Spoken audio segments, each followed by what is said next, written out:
अब मसला जो मैं बता रहा था वो ये है, दो मसले मैं बताता हूँ, एक नमाज का, एक वज़ू का है। अक्सर लोगों की ये शिकायत भी मेरे पास आती है, इस्तिंजा करके आए, पेशाब करके बाहर आए, वज़ू करने के लिए बैठे तो ऐसा लग रहा है कि कतरा टपक रहा है या पेशाब का कतरा फिर से निकल गया। ऐसे कई लोगों को होता है, फिर गए वो फिर धो करके आए, फिर लगा कि नहीं पेशाब का कतरा निकल रहा है। ये इत्मीनान नहीं होता कुछ लोगों को। हालांकि इस्तिंजा करें आप, पूरा उसमें इस्तिबरा है, यानी खांस करके हो या उठ करके बैठ करके पैर को मोड़ के किसी भी तरह से आखिरी कतरा निकाल दें, ये ठीक है। लेकिन उसके बाद आप वज़ू करने के लिए आए तब ये वसवसा आ रहा है, पेशाब का कतरा निकला, पेशाब का कतरा निकला। अब क्या हुक्म क्या है आपके लिए? एक नंबर 1 ये वज़ू का मसला, इसका भी हुक्म मैं बताऊंगा। दूसरा मसला सुन ले, नमाज 4 रकात ज़ोहर की पढ़ने के लिए खड़े थे, या 4 रकात असर या इशा की, 2 रकात पढ़े, तीसरी रकात में खड़े हुए थे। अब शक होने लगा कि दूसरी है कि तीसरी है। तीसरी में खड़े थे, ये शक होने लगा ये चौथी होगी कि तीसरी होगी। ऐसा होता है बहुत सारे लोग। नमाज का एक मसला ये है। आप वज़ू का, दोनों का हुक्म क्या है, इससे मैं आपको अपनी ज़िंदगी के मुतालिक बताऊंगा। पहला वाला जो मसला है पेशाब के कतरे का, पहली मर्तबा ऐसा कभी हुआ है तो जाओ धुल लो। एक बार ऐसा हुआ कि पेशाब का कतरा टपका है या लग रहा है, जाओ धुल के आ जाओ। फिर एक मर्तबा ऐसा हुआ है कि वज़ू करने बैठा हूं, ऐसा लगा कि पेशाब का कतरा टपक गया, जाओ धुल के आओ और उतना हिस्सा जहां कपड़े में लगा उसको भी धुल लो। तीसरी मर्तबा भी ऐसा हुआ है, धुल लो। अब उसके बाद शरीयत कहती है अब नहीं जाना इसके बाद। अब वज़ू के लिए अगर बैठोगे, तुम्हें लग रहा है कि पेशाब के कतरे टपक रहे हैं, टपकने दो। तुम पानी ले लो एक चुल्लू में और उस जगह पर छिड़क दो पानी, पानी वहां पर उस कपड़े के ऊपर छिड़क दो। क्यों? इसलिए कि कहा गया है कि बाद में अगर तुम्हें वसवसा भी आने लगे तो यूं समझ लो ये पेशाब का कतरा नहीं बल्कि मेरा छिड़का हुआ पानी है, मेरा छिड़का हुआ पानी। अच्छा, ऐसा क्यों कराया गया? शक तो हो रहा है। सुने, फुक़हा इकराम ने फरमाया, ए बंदे, तुझे इबादत अल्लाह की करनी है। किसकी करनी है? अल्लाह को राजी करना है। और ये जो वसवसे आ रहे हैं तुझे, ये शैतान के हैं। अगर तू बार बार उठ करके धोने के लिए चला जाएगा तो बात ये होगी कि तू शैतान की पैरवी कर रहा है। हुजूर पाक सल्लल्लाहु अलैहि वसल्लम के बाद खिलाफत के तख्ते पर, लेकिन अपने नफ्स के खिलाफ करने के लिए, ख्वाहिशात के खिलाफ जाने के लिए, खाने पर कंट्रोल, सोने पर कंट्रोल, हर चीज़ पर कंट्रोल। इतनी गुर्बत का माहौल था कि सारे सहाबा ने बैठ करके मशवरा किया कि खलीफा का कोई वजीफ़ा जारी करें, तनख्वाह, वरना वो भूखे रह जाएंगे। तो बैतुल माल से उनका वजीफ़ा जारी किया गया। इतना था वजीफ़ा कि उससे उनका सिर्फ महीने भर का घर चलता था, बाकी कुछ भी नहीं आता था। एक दिन उनकी बीवी ने कहा कि खिलाफत के कामों से थक जाते हो, कभी घी रोटी भी तो खा लिया करो, कभी घी खा लो, कभी रोटी खा लो, शहद खा लो। हज़रत अबू बकर सिद्दीक़ ने क्या कहा जानते हैं? इतने पैसे कहाँ हैं कि घी और शहद खरीद सको? कौन? खलीफतुल मुस्लिमीन। तो उनकी बीवी कहती हैं आप मत घबराएं, मेरे पास है, मैं देती हूँ, जाइए आप घी और शहद खरीद लाइए। कहा तुम्हारे पास हैं, लाओ। बीवी ले आई, एक पोटली में पैसे जमा थे। कहा ये लीजिए, आप बाज़ार जाइए, घी और शहद खरीद लाइए। हज़रत अबू बकर सिद्दीक़ ने पूछा इतने पैसे तेरे पास कहाँ से आए? तो उनकी अहलिया ने कहा जो माहाना वजीफ़ा आपका आता है, तनख्वाह आती है, महीना भर का ख़र्चा चलाती हूँ, थोड़ा थोड़ा बचा करके रखती हूँ कि बुरे वक्त में काम आ जाए। हज़रत अबू बकर सिद्दीक़ ने पूरी पोटली उठाई और ले जा करके बैतुल माल में जमा किया और कहा ये मेरी ज़रूरत से ज़्यादा आता है, इसीलिए मेरे घर में बच जा रहा है, आज से मेरा वजीफ़ा कम कर दो। ख्वाहिशात के ख़िलाफ़ खड़े होने वालों में पूरी दुनिया में अगर कोई मिसाल है तो सिर्फ रसूलुल्लाह के सहाबा की मिसाल है, सिर्फ रसूलुल्लाह के सहाबा। एक हज़रत नौमान बिन मुकरिन ने एक बादशाह के दरबार में गए, हुजूर की तरफ से सफ़ीर बन करके गए थे, कासिद। तो बादशाह को जब पता चला शाह अरब मुस्तफ़ा करीम सल्लल्लाहु अलैहि वसल्लम का एक कासिद आ रहा है, उसने सोने की कुर्सी लगा दी और रेशम का कालीन बिछाया। मेरे अजीज़ व सहाबा, हुजूर के साथ होते तो वफ़ादारी, हुजूर अगर दूर होते तो भी वफ़ादारी। उस मजमे में गए जहाँ पूरे के पूरे अग़यार हैं, कोई मुसलमान नहीं था, तो अपनी तलवार से वो कालीन फाड़ते हुए चले गए, हटा दिया, और कुर्सी जो सोने की थी उसको पाँव से मारकर गिरा दिया। कहा मेरे लिए आम सी कुर्सी लाओ। तो बादशाह कहने लगा अब तक मैंने इतना शानदार रिस्पेक्ट इस्तेक़बाल किसी का नहीं किया जितना इनका किया, कितना गुरूर है तुम्हें, कितना तकब्बुर है। हज़रत नौमान ने कहा गुरूर और तकब्बुर हम में नहीं तुम में है, गुरूर और तकब्बुर की वजह से नहीं, मेरे मुस्तफ़ा करीम सल्लल्लाहु अलैहि वसल्लम ने फरमाया रेशम का इस्तेमाल मर्द के लिए हराम है, सोने का इस्तेमाल मर्द के लिए हराम है, और जो मेरे मुस्तफ़ा ने हराम फरमाया पूरी दुनिया मेरे पास लाकर रखो, मैं ठोकर मारूंगा। यह है ख्वाहिशात के खिलाफ खड़ा होना। वरना होता क्या है, दुनिया नहीं देख रही, हमारा माहौल नहीं है, चलो कंप्रोमाइज़ कर लो, आज यहाँ मिल रहा है। कुछ लोग तो यही सोच करके ऐसी महफिलों में जाकर बैठते हैं जिन महफिलों में बैठना एक गुलाम रसूल को कभी ज़ेब नहीं देता। शराबियों की महफिल में बैठ गए, कबाबियों की महफिल में बैठ गए। तुम्हारा काम ना इस्लाह का है ना तबलीग का है, फिर भी जाकर के ऐसों के दरमियान बैठ गए। क्यों? कोई देख थोड़ी ना रहा है, कोई देख थोड़ी ना रहा है। और कभी कुछ कुफार और मुशरिकीन के बीचों बीच बैठ गए गप्पे लगाते हुए, और फिर ये सोचते कोई देख थोड़ी ना रहा है। बैठा तो बैठा, लेकिन उनकी हरकतें भी करने लग गए। एक साहब, और वैसे तो बहुत सारे हैं, ख्वाहिशात इनको कहाँ तक ले जाती है। ख़ास तौर पर नेतागिरी करने के वक्त सब भूल जाते हैं दीन क्या है, इस्लाम क्या है, मेरे मुस्तफ़ा की तालीमात क्या है। चंद लोगों को राज़ी करने के लिए और एक कुर्सी की ख्वाहिश के लिए किसी भी मूर्ति के सामने नारियल भी चढ़ा देंगे, कुकुम भी लगा देंगे, सब कर लेंगे। और फिर वो ये सोचते हैं थोड़ा सा कर लेने से क्या होगा। वो रसूलुल्लाह के सहाबा बादशाहों के दरबार में खड़े होकर के भी कंप्रोमाइज़ नहीं करते थे। तो मोहल्ले गली कूचे की कुर्सियों के लिए दीन बेच जाते हैं। ये ख्वाहिशात पर कंट्रोल ना हो तो आदमी हर चीज़ का ग़ुलाम है, हर चीज़ का ग़ुलाम है। नींद का ग़ुलाम, माल का ग़ुलाम, औरत का ग़ुलाम, मुआशरे का ग़ुलाम। ये सारी हरकतें जो आज नौजवान करते हैं ग़ुलाम है, ये ग़ुलाम है। बहुत सारे काम इसलिए करते हैं कि नहीं लोग क्या बोलेंगे, तुम लोगों के ग़ुलाम हो, लोगों की ख्वाहिशात के मुताबिक जीना चाहते हो, इसलिए तो बहुत सारी चीज़ें तुम्हारे आड़े आ जाती हैं। मैं दाढ़ी रख लूँगा लोग क्या बोलेंगे, टोपी पहनूंगा लोग क्या बोलेंगे, मैं उलमा के साथ बैठूंगा लोग क्या बोलेंगे, लोग क्या बोलेंगे। तुम लोगों के लिए जी रहे हो, गुलाम हो। कई ऐसे हैं जिनकी गुलामी कभी ख़त्म नहीं होती। तुम अल्लाह उसके रसूल के लिए जियो। इन ख्वाहिशात से बाहर निकल आओ, इन ख्वाहिशात से बाहर निकल आओ। अजीज़ा निगरामी वक़ार, इन ख्वाहिशात को ख़त्म करने के लिए अगर कोई सबसे पावरफुल इलाज है तो वही मैंने कहा अल्लाह का ज़िक्र है। अल्लाह का ज़िक्र, कुरान कहता है अला बिज़िक्रिल्लाहि तत्मइन्नुल क़ुलूब, आगाह हो जाओ अल्लाह के ज़िक्र से दिलों को सुकून मिलता है। ये मेरा रब कुरान में फरमाता है, अल्लाह के ज़िक्र से दिलों को सुकून मिलता है। अज़ीज़ा निगरामी वक़ार, ज़्यादा दिनों तक अपने दिल को आवारा मत रखो, अपने जिस्म को आवारा मत रखो। मस्जिदों में आ जाया करो। जुमा में भी उस वक्त तुम पहुँचते हो जब रकात बांध रहे होते इमाम, थोड़ी देर पहले आ जाया करो मस्जिदों में। खुतबा अरबी में सुनते हैं तो दिल पर वो बात लगती जाती है, अगरचे तुम्हें समझ में नहीं आती लेकिन मैल धुलता जाता है। जुमा में भी ताख़ीर से आते हो और फिर सलाम फेरने के बाद भाग जाते हो। थोड़ी देर खड़े हो जाओ, मेरे मुस्तफ़ा की बारगाह में सलाम तो पेश कर दो। जब खड़े हो जाओगे सलाम के लिए, यकीनन रसूलुल्लाह तुम्हें तुम्हारे बाप के नाम से पहचानते हैं। तुम्हारी तरफ से सलाम आ रहा है तो क्या मेरे मुस्तफ़ा जवाब नहीं देंगे? उधर से अगर जवाब आया तुम्हारे सलाम का तो यकीनन तुम्हारे दिल की सफाई है इसमें। इन महफिलों से कब तक तुम भागते रहोगे? मस्जिदों में कभी वक्त से पहले आ जाओ। हुज़ूर पाक सल्लल्लाहु अलैहि वसल्लम ने एक चीज़ बयान फरमाई, वो मैं आपके सामने रखता हूँ। मुनाफिक और मोमिन की पहचानने का तरीक़ा क्या है? हुज़ूर फरमाते हैं मुनाफिक मस्जिद में सबसे लेट आता है और सबसे जल्दी भागता है। मस्जिद में सबसे ताख़ीर से आता है और सबसे जल्दी भाग जाता है। इसीलिए मुझे डर लगता है, आपको भी खौफ होना चाहिए कि मुनाफिकों की फहरिस्त में हमारा नाम ना आ जाए। देखते रहते हैं अभी टाइम है, अभी टाइम है, अभी टाइम है, लास्ट मोमेंट पर पहुँचेंगे और फिर इधर ख़त्म होते ही बहुत सबसे पहले भागेंगे। हदीस पाक में है मुनाफिक की अलामत है। और फिर दूसरी अलामत मुनाफिक की क्या है? हुज़ूर फरमाते हैं बाज़ार में बहुत जल्दी जाता है और बहुत देर के बाद बाज़ार से निकलता है।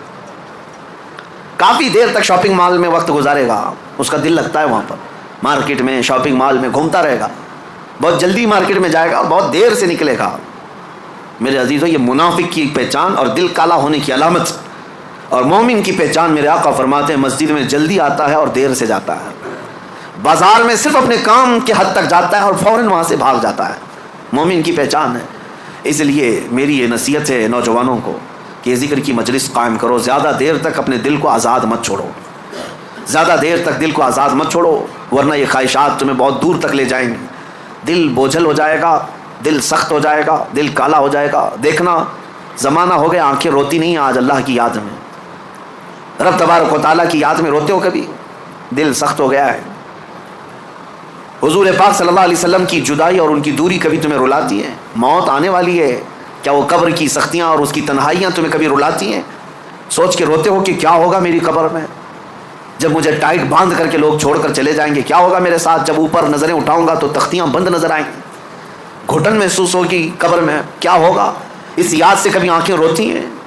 ये क्यों नहीं रो रही? बहुत दिन तक तुमने दिल को आज़ाद छोड़ दिया, बहुत दिनों तक ख्वाहिशात के पीछे चलते रहे, घंटों तुम मोबाइल में बैठे रहे, घंटों तुम टेलीविज़न के सामने बैठे रहे, घंटों तुम मैच में मैदान में घूमते रहे, घंटों शॉपिंग भी करते रहे, घंटों लोगों के साथ गप्पे भी लगाते रहे, लेकिन अपने रब के हुजूर न कभी बात करने की फुर्सत मिली, न उससे दुआ करने की फुर्सत मिली। तुम्हें पता है दुनिया वाले मांगने से नाराज़ होते हैं, और हदीस पाक में है अगर बंदा मस्जिद में आया और अल्लाह की बारगाह में दुआ ना करके गया, अल्लाह उससे नाराज़ होता है कि मुझसे मांगता तक नहीं अब ये बंदा, तुम्हारा मांगना उसे पसंद है फिर भी तुम मस्जिद में नहीं हो। ये ख्वाहिशात हैं जो तुम्हें यहाँ से भगा कर ले जाती हैं, तुम घंटों दुनिया के लिए गुजार लेते हो। मेरे अजीज़ों, बदल लो इस जिक्र की मजलिस। मैं अल्लाह की बारगाह में ये दुआ गो भी हूँ, कभी नहीं मेरे अजीज़ों। जो पत्थर का तकिया रखने वाले, छाल के बिस्तर पर सोने वाले, पेट पर पत्थर बांधने वाले रसूल, क्या कभी नफ्स की गुलामी की? नहीं। उसके बावजूद अल्लाह की बारगाह में दुआ ये करते थे, मौला मेरे नफ्स को मेरे हवाले मत करना, एक मिनट के लिए, पलक झपकने के बराबर भी, तू अपनी हिफाजत में रख। और हम जैसों को क्या कहना चाहिए? अगर हम अपने नफ्स की हिफाजत अल्लाह के हवाले ना करें तब तो ये इतनी तबाही मचाएगा, इतनी तबाही मचाएगा, सोच भी नहीं सकते। आओ आज जिक्र की मजलिस है, हम अपने अपने नफ्स को, अपने अपनी ख्वाहिशात को रहमान के हवाले करते हैं और अहद करते हैं दिल में कि मौला मैं आज तौबा के लिए आया हूँ, तौबा के लिए आया हूँ। मुझे एक महफिल याद है, एक बंदा जो काफ़ी दिनों तक कई अलग अलग किस्म के कामों में मसरूफ़ था, हमारी ज़िक्र की मजलिस शुरू हुई, ज़िक्र की मजलिस में आया, और ज़िक्र की मजलिस में जब पहले हमारे यहाँ बुध के दिन ज़िक्र होता और जुमेरात को रोज़ा रखते, इत्तेफाक ऐसा हुआ कि अभी अभी नया नया ज़िक्र में आकर तौबा किया था, 2 दिनों के बाद इंतकाल हो गया। लेकिन इस बात की खुशी थी कि लोग ये कहते कि ज़िंदगी में इतनी बुराइयाँ, बहुत सारी चीज़ें हमने देखी थी, सोचते थे कि कभी ये नहीं सुधरेगा, बहुत बेहया हो गया है। लेकिन ये किसको मालूम था कि उसकी मौत को अभी 4 दिन बचे हैं, उससे पहले वो ज़िक्र की मजलिस में आया है और तौबा करके अब रब ताला के हुजूर जाना चाहता है। ये मेरे मौला का कितना बड़ा एहसान है। और हम में से किसी को नहीं मालूम हमारी ज़िंदगी की आखिरी शाम कब आने वाली है, हम में से किसी को नहीं मालूम कि कल का सूरज हमें देखना भी है या नहीं है। काश रब तबारक व तआला हम गुलामों के साथ भी एहसान करे कि जब मौत करीब आने वाली हो वो अपनी मजलिस ज़िक्र का हमें मुश्ताक बनाते हैं और ज़िक्र ज़ुबानों पर जारी रहे और रूह हमारी निकलती रहे। जिसकी दी हुई रूह थी उसी का नाम लेते हुए उसी के दरबार में जाएं तो मेरे अजीज़ों ज़िंदगी वसूल हो गई, ज़िंदगी वसूल हो गई।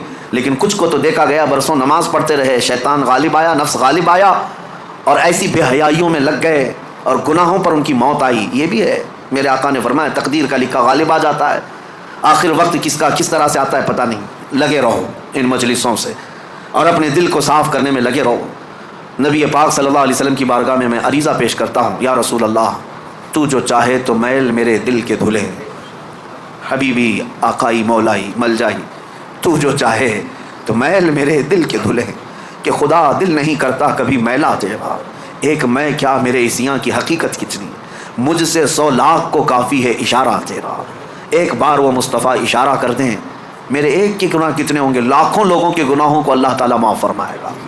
आओ आज ज़िक्र की मजलिस है, उसी रिक्कत के साथ, अपने दिलों की हुजूरी के साथ, रब की बारगाह में हाजिर होने के एहसास के साथ मजलिस ज़िक्र में खड़े होते हैं और निहायत ही अदब व एहतराम और खुलूस के साथ मौला करीम को मनाते हैं ताकि इस मस्जिद में भी बरकतें हों और हमारे दिलों में भी बरकतें दाखिल हों, हमारे दिलों में भी बरकतें दाखिल हों। और इस दिल को इतना पाक कर लो कि जैसे मस्जिद आज चमक रही है तुम्हारा दिल भी उतना चमकने लगे। क्योंकि मौलाना फरमाते हैं, मौलाना रोम मसनवी शरीफ में फरमाते हैं, काबा बिनाए खलील अतहरस्त, काबा बिनाए खलील अतहरस्त, वो दिल गुजरगाह रब्बे जलीलस्त। खाने काबा जितना अजीम है ना, वो क्यों? हज़रत मौलाना फरमाते हैं वो तो इब्राहीम अलैहिस्सलाम की बनाई हुई इमारत है, लेकिन तुम्हारे सीने में जो दिल है वो रहमान का घर है, वो रब ताला की गुजरगाह है। क़ल्बुल मुमिन अर्शुल्लाह, मोमिन का दिल अल्लाह का अर्श है, अल्लाह का अर्श है। तो इसे इतना पाक करो जितना मस्जिद को पाक किया है, जितना मस्जिद को चमकाया है उतना ही अपने दिल को चमकाओ। और ये दिल अगर चमकेगा तो मार्बल से नहीं, झूमर से नहीं, दिल चमकेगा तो सिर्फ अल्लाह के जिक्र से चमकेगा। जब बंदा ला इलाहा इल्लल्लाह की ज़रब लगाता है उसका दिल चमकने लग जाता है, मैल उतरता है और चमक पैदा होती है। और दिल जब रोशन होता है तो जानते हैं क्या होता है, ख्वाहिशात तो गई, नफ्स तो गया एक तरफ। जब दिल चमकता है तो फिर होता यह है कि सामने जो भी आता है उसके दिल में क्या चल रहा है, तुम्हारे दिल में वो ख्यालात अल्लाह डाल देता है। कैसे? आईने की तरह। एक आईना में लेकर के खड़ा हूं, सामने जो भी आएगा इस आईने में नजर आएगा कि नहीं आएगा, लेकिन वही लोहा लेकर खड़ा रहूं, कुछ नहीं पता चलता सामने कौन आया कौन नहीं। दिल जब ज्यादा चमकता है जिक्र से, जो भी आए जैसा भी आए उसका सारा कच्चा चट्टा तुम्हारे दिल पर छप जाता है। इसीलिए कहा गया ना कि उलमा के सामने जुबान संभाल कर बात करो, औलिया के सामने दिल संभाल करके बात करो। क्यों? तुम्हारे दिलों के अंदर के हालात भी उनसे मख्फी नहीं होते, छुपते नहीं। क्यों नहीं छुपते? इसलिए कि उन्होंने दिलों को इतना पाक किया, इतना चमकाया है, जो सामने आता है उसके सारे आज़ा तो अकड़ के तो नहीं कह सकता, क्योंकि अखलाक उसने हुजूर से सीखे। तुम गालियां भी देते हो ये तब भी मुस्कुराते, इसलिए नहीं कि इनका थप्पड़ मजबूत नहीं। कारी यासीन साहब अगर तमाचा मार दे, इधर मारेंगे तो इधर सीटी बजेगी। ताकत है मौलवी के हाथ में, लेकिन क्यों झुक गया? क्यों झुक गया? कसम खुदा की, इसलिए नहीं कि कमजोर है, इसलिए झुका है कि ये मोहम्मद का गुलाम, इसलिए लहजे सख्त नहीं होते। मैं साफ कहता हूं, टेंशन नहीं है कौन क्या करेगा, बस इतना समझ लीजिए तेरे आगे यूं है दबे लचे फसहा अरब के बड़े बड़े, कोई यूं के मुंह में ज़बान नहीं बल्कि जिस्म में जान नहीं। बहुत गौर से सुने, जरा सी वो पुठड़िया बन गई, और वो भी कई जगह ठेके में पैसे मारे हुए, है ना? कहीं वो से मार लिया, कहीं वो से मार लिया, गांव में बैठा टांग पे टांग रखे, फोन करके कह रहा 500 रुपए की रसीद है, अभी मैं लेट आऊं, शाम को आना। शाम को कारी साहब फोन करते हैं, क्या हुआ भाई आपने शाम का वक्त? क्या नहीं कल मिलूंगा। किस बात पर कर रहा है? किस बात पर कर रहा? भीख मांग रहे हैं तुझसे? क्या समझ रखा है इनकी इज्जत क़यामत में पता चलेगी। और मैं चैलेंज के साथ कहता हूं, किसी से तमीज से बात करना मत करना, लेकिन इल्म वालों से तमीज से बात करना। ये बदले खुद नहीं लेते, ये अपना बदला अल्लाह पे छोड़ देते। और हजरत अली ने फरमाया था, ताकतवर से डरना क्या मत डरना, लेकिन कमजोर से जरूर डरना। तो कहा था कमजोर से क्यों? फरमाने लगे कमजोर से इसलिए डरना, ताकतवर अपना बदला खुद लेता है, कमजोर का बदला अल्लाह लेता है। हाँ, तो बड़ा मामला खराब है हमारी कौम का। जितने पैसे वाले, अल्लाह माफ करे, बहुत गौर से मैं बुरा नहीं कह रहा हूं, कई पैसे वाले इतने अच्छे भी हैं जिनके जरिए इदारे चल रहे हैं, मसाजिद के काम चल रहे हैं, दीन का काम है, ये गरीबों से भी चलेगा। और डर क्यों गए? पैसा नहीं मांगना तुमसे, गरीबों से भी चलेगा। और सारे बोले गरीबों से और अमीरों से चलेगा। गरीब की मेहनत लगेगी, अमीर की दौलत लगेगी, और ऐसा ही रहा। गरीब की मेहनत लगी है, अमीर की दौलत लगी है। 1000 रुपए देकर फट गया, कह रहा मैंने 1000 की रसीद कटवाई, और फिर मौलवी से जा सराहना छोड़े, तेरे बाप का सराहना है, क्यों छोड़े सराहना? अगर हाफिज भी है और तू 70 साल का है ना, तो वो तुझसे बड़ा है शान, इसलिए कि ये जलील दौलत तेरे पास है। इज्जत वाली कुरान की दौलत हाफिज के सीने के अंदर मौजूद है। इज्जत किया करो उसकी, 10,000 या 1,000 देके फटा ना करो। एक दिन मेरे हुजूर खड़े हो गए मिंबर पे, फरमाने वाला है कोई जो अल्लाह की राह में दौलत दे? ऐसा नहीं था कि देने नहीं खड़े हो रहे थे, सहाबा बड़े गरीब थे, कुछ था नहीं उनके घर में। जब कोई खड़ा नहीं हुआ, हज़रत उस्मान खड़े हो गए, हुजूर 100 ऊंट दौलत के लदे हुए मेरी तरफ से, अगर दे नहीं सकते सुभान अल्लाह तो बोल ही सकते हो ना। हाँ, इस्लाम ने 2 उससे रखे, लेने वाली कौम और देने वाली कौम। या तो लिया करो या दिया करो, समझ गए मेरी बात? लिया करो या दिया करो। हज़रत उस्मान खड़े हो गए, हुजूर 100 ऊंट मेरी तरफ से। हुजूर ने कहा उस्मान अल्लाह तुझसे राजी है, बैठ जा। फिर हुजूर ने कहा है कोई? फिर कोई नहीं उठा। फिर हज़रत उस्मान खड़े हो गए, हुजूर 100 ऊंट और मेरी तरफ से। हुजूर कहने लगे उस्मान अल्लाह तुझसे राजी हो, फिर बैठ जा। तीसरी मर्तबा मेरे नबी ने कहा है कोई जो खुदा की राह में दौलत दे? फिर कोई नहीं उठा। फिर हज़रत उस्मान उठ के खड़े हो गए। हुजूर फरमाने लगे उस्मान अल्लाह तुझसे राजी हो, बता कब तक उठेगा? कहने लगे हुजूर जब जब आप मांगते रहेंगे उस्मान यूं ही देता रहेगा। किसी ने कहा उस्मान आप क्यों बार बार उठते थे? कहने लगे मैं इसलिए उठता था कि हुजूर की बोली खाली चली जाए, ये उस्मान को गवारा नहीं होता।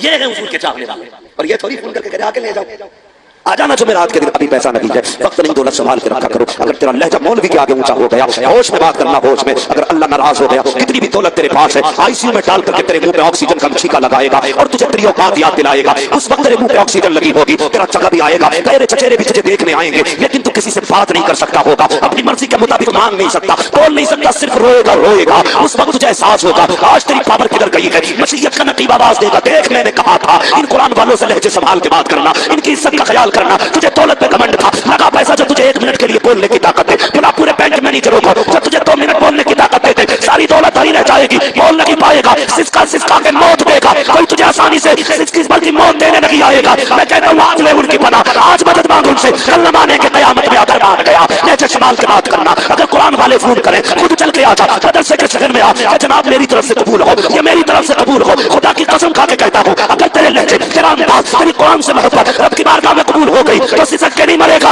उधर सांस अटकेगी, ये कुरान पढ़ेंगे, अल्लाह तेरी रूह को आसानी से कब्ज फरमा डालेगा। नारे तकबीर, नारे रिसालत, उलमा अहले सुन्नत। करेंगे कुरान वालों से प्यार इंशाअल्लाह। चंदा देने के लिए मौलवी के आने का इंतजार करेंगे, खुद चल के दिया करो। और कई लोग ये कहते हैं बच गया, मेरी रसीद बच गई। कई ऐसे लोग होते, देखो बुरा ना मानना, बात सच्ची है। मैं मुआशरे में ही रहता हूँ, मैं आसमान से नहीं। दुरूद पाक पढ़ लीजिए, अल्लाहुम्मा सल्ली अला सय्यिदना। दुरूद पाक जोर से पढ़ो, ईमानदारी से, डंडी ना मारो। दुरूद पाक पढ़े, अल्लाहुम्मा सल्ली अला सय्यिदना व शफीइना व नबीना व मौलाना मुहम्मदिन मादिल जुदी वल करम व आलिहि व अस्हाबिहि व सल्लम। सलातो व सलाम अलैका या रसूलल्लाह सल्लल्लाहु अलैहि वसल्लम। मैं अर्ज कर रहा था, कितने रुपए देते हैं? 11 रुपए। अल्लाह सलामत रखे। याद है ना बात सारी? कितने रुपए देते 11वीं में? 11। और इमाम साहब से कहते हैं मोतीचूर के लड्डू लाने। और अल्लाह माफ करे, हमारी कौम पे ऐसा सवाल आया है कि मौलवी का इम्तिहान जाहिल लेते। हाँ, एक जगह मैं जलसे में गया था, नाम नहीं लूंगा उस गांव का मैं, तो मुफ्ती साहब, और कोई खाली सनद याफ्ता मुफ्ती नहीं, बल्कि दर्शगाही आलिम, इफ्ता वालों को पढ़ाते थे। लॉकडाउन हुआ, बेचारे मदरसे हो गए पर, तो इमामत के लिए गए। तो लोग पता उनसे क्या कह रहे हैं? कह रहे पहले तुम्हारा इम्तिहान लेंगे, फिर तुम्हें रखेंगे। इत्तेफाक से मैं उसी दिन गया था जलसे में। वो मुफ्ती साहब हमारे बड़े करीबी जान पहचान के थे। मैंने कहा क्या हाल है आज यहाँ कैसे? कहने लगे बस हालात की वजह से यहाँ आ गए। मैंने क्या हुआ? कहने लगे इम्तिहान लेने कह रहे हैं ये लोग। ये जो इम्तिहान लेने कहते हैं ना कारी साहब, अगर मौलवी ने पलट के इतना कह दिया ना कि बिस्मिल्लाह सुना मूत लेंगे, मूत। हाँ, हम किसी को जलील करना नहीं चाहते, बस समझाना चाहते लिमिट में आ जाओ, लिमिट में, वरना बहुत जल्दी खाल में फूस मारा जाने वाला है। तो 11 रुपए देगा लड्डू मोतीचूर के, और 3 बच्चे भेजेगा। 11 रुपए में क्या लड्डू मिला भाई? एक भी ना आए थे। एक लड्डू मिलेगा 11 रुपए का, 3 बच्चे भेजेंगे, 11 रुपए घर से आए होंगे, बाकी के 22 रुपए तेरा बाप देगा। फिर कहते हैं इमाम साहब ने पैसे बचा लिए होंगे। ये हमारे हालात है, हालात सोचने वाली बातें यार। क्या हो गया हमें? इतने कंजूस। दावत कर देंगे मदरसे के बच्चों की, आगे ना प्रिंसिपल साहब भाई, वहां सिराज साहब, हम तकरीर कर रहे हैं, तवज्जो करें। आपकी टोपी बता रही है आप पक्की बरेली वाले, जितने बैठे सारी बरेली वाले, जरा कहते हैं या रसूल अल्लाह, अल्लाह आपको सलामत रखे। हम मदरसे की दावत करते और दावत करके बच्चों को भूल जाते। फिर 4 बजे बेचारे अरे साहब फोन करेंगे, यार दावत हुई थी, क्या हुआ? खाना शुरू नहीं हुआ क्या? बोले शुरू तो शुरू, प्लेटें भी लुट गई। क्या बच्चों कोई बुलाने नहीं आया? तो कह रहा अरे मैं तो भूल गया था। ये है हमारी असलियत। और अब्बा की सांस अटकेगी ना, जल्दी जा बुला के ला। इमाम फर्ज पड़ जाता है, तोड़ अब्बा मर गया भाई। एक जगह में गया, क्या हालात हमने बना रखे। एक जगह में गया तो मदरसे के बच्चों की आंखें सूजी पड़ी, चेहरे उतरे पड़े। मैंने कहा ना क्या हुआ? कि फला का अब्बा मरा था, 3 दिन उसने अपने अब्बा की कब्र पे बैठ के कुरान पढ़वाया। 3 दिन। मैंने कहा फिर मैं उन बच्चों से मिला, उन्होंने कहा वो जो बेटा था सोने नहीं देता, न दिन न रात। मैंने फौरन गुस्सा आया, मैंने कहा एक बात बता, जायदाद खाता तू कुरान पढ़ेगी? बाप की कब्र पे कुरान पढ़ने की जिम्मेदारी तेरी है, और तेरे बाप की जिम्मेदारी थी तुझे कुरान पढ़ा के जाता। ये गुलाम नहीं है किसी के कि ये नींद तोड़ के आए, मस्जिद छोड़ के आए, हुजरे से उठ के आए, बिस्तर छोड़ के आए, दरसगाह छोड़े। तुझसे अपनी औलाद नहीं पढ़ाई गई? अगर चैन से मरना चाहते हो तो इन्हें पढ़ाओ ना पढ़ाओ, अपने बच्चों को कुरान पढ़ाओ। सच्ची बात कह रहा हूं तुमसे। सही बात। और तुम भी कान खोल के एक बात और सुन लो। फोन करके कहते हैं हुजूर अब्बा मर गया, कुछ कुरान है? ये रस्म चली है, मेरी समझ में ये नहीं आता, पढ़ के कौन रखेगा भाई तुम्हारे लिए? तो उधर से भी चंदा ले रहा, तो वो भी जवाब दे रहा, कोई बात नहीं है 20 कुरान लिख लियो। आधा घंटे में 20 कुरान हो गए। पूरी जिंदगी में 20 नहीं पढ़े होंगे इसने, आधा घंटे में 20 कुरान। ओ भाई, जिसको झूठे कुरान दे रहा है ना तू, अपनी तरफ से झूठी बात कह रहा है कि माशाल्लाह ये ना समझे कुरान को झूठा कहा। मैंने कहा जो तू ये कह रहा है ना कि हमने पढ़ दिए 20 कुरान, ये जो झूठ बोल के कुरान दे रहा है, क़यामत के दिन को पकड़ के कहेगा भाई वो 20 किधर है जो पन्ने में लिख के दिए थे। तो तुम भी जरा होश किया करो। मैं तो एक सीधी बात कहता हूं, हमें शौक नहीं है ना कुरान पढ़ने का, नहीं है शौक। एक बात बताओ, हम ये सोचते हैं कि मरे तो मरते जन्नत में जाए, सारी सोचते हैं, सभी की तमन्ना ये है अल्लाह मरते ही हमारे लिए जन्नत के रास्ते आसान फरमा दे। आमीन कह दो अल्लाह के बंदो। मरना नहीं है, टाइम से ही मरोगे, और आमीन कहोगे तो आज रात को ही नहीं निकल लोगे, अपने वक्त पे मरोगे। तो रास्ते आसान होने चाहिए। हमने क्या सोच रखा है, हम मरेंगे तो मुफ्ती गुलफाम साहब को बुलाएंगे, बड़े गहरे मामला आते आके पढ़ा जाएगा। हाँ, फला मियां को बुला लेंगे, फला मियां को, फला को बुला लेंगे, बख्श जाएगी है। जरा दिल पे हाथ रख के बताओ। फलाना सुनो,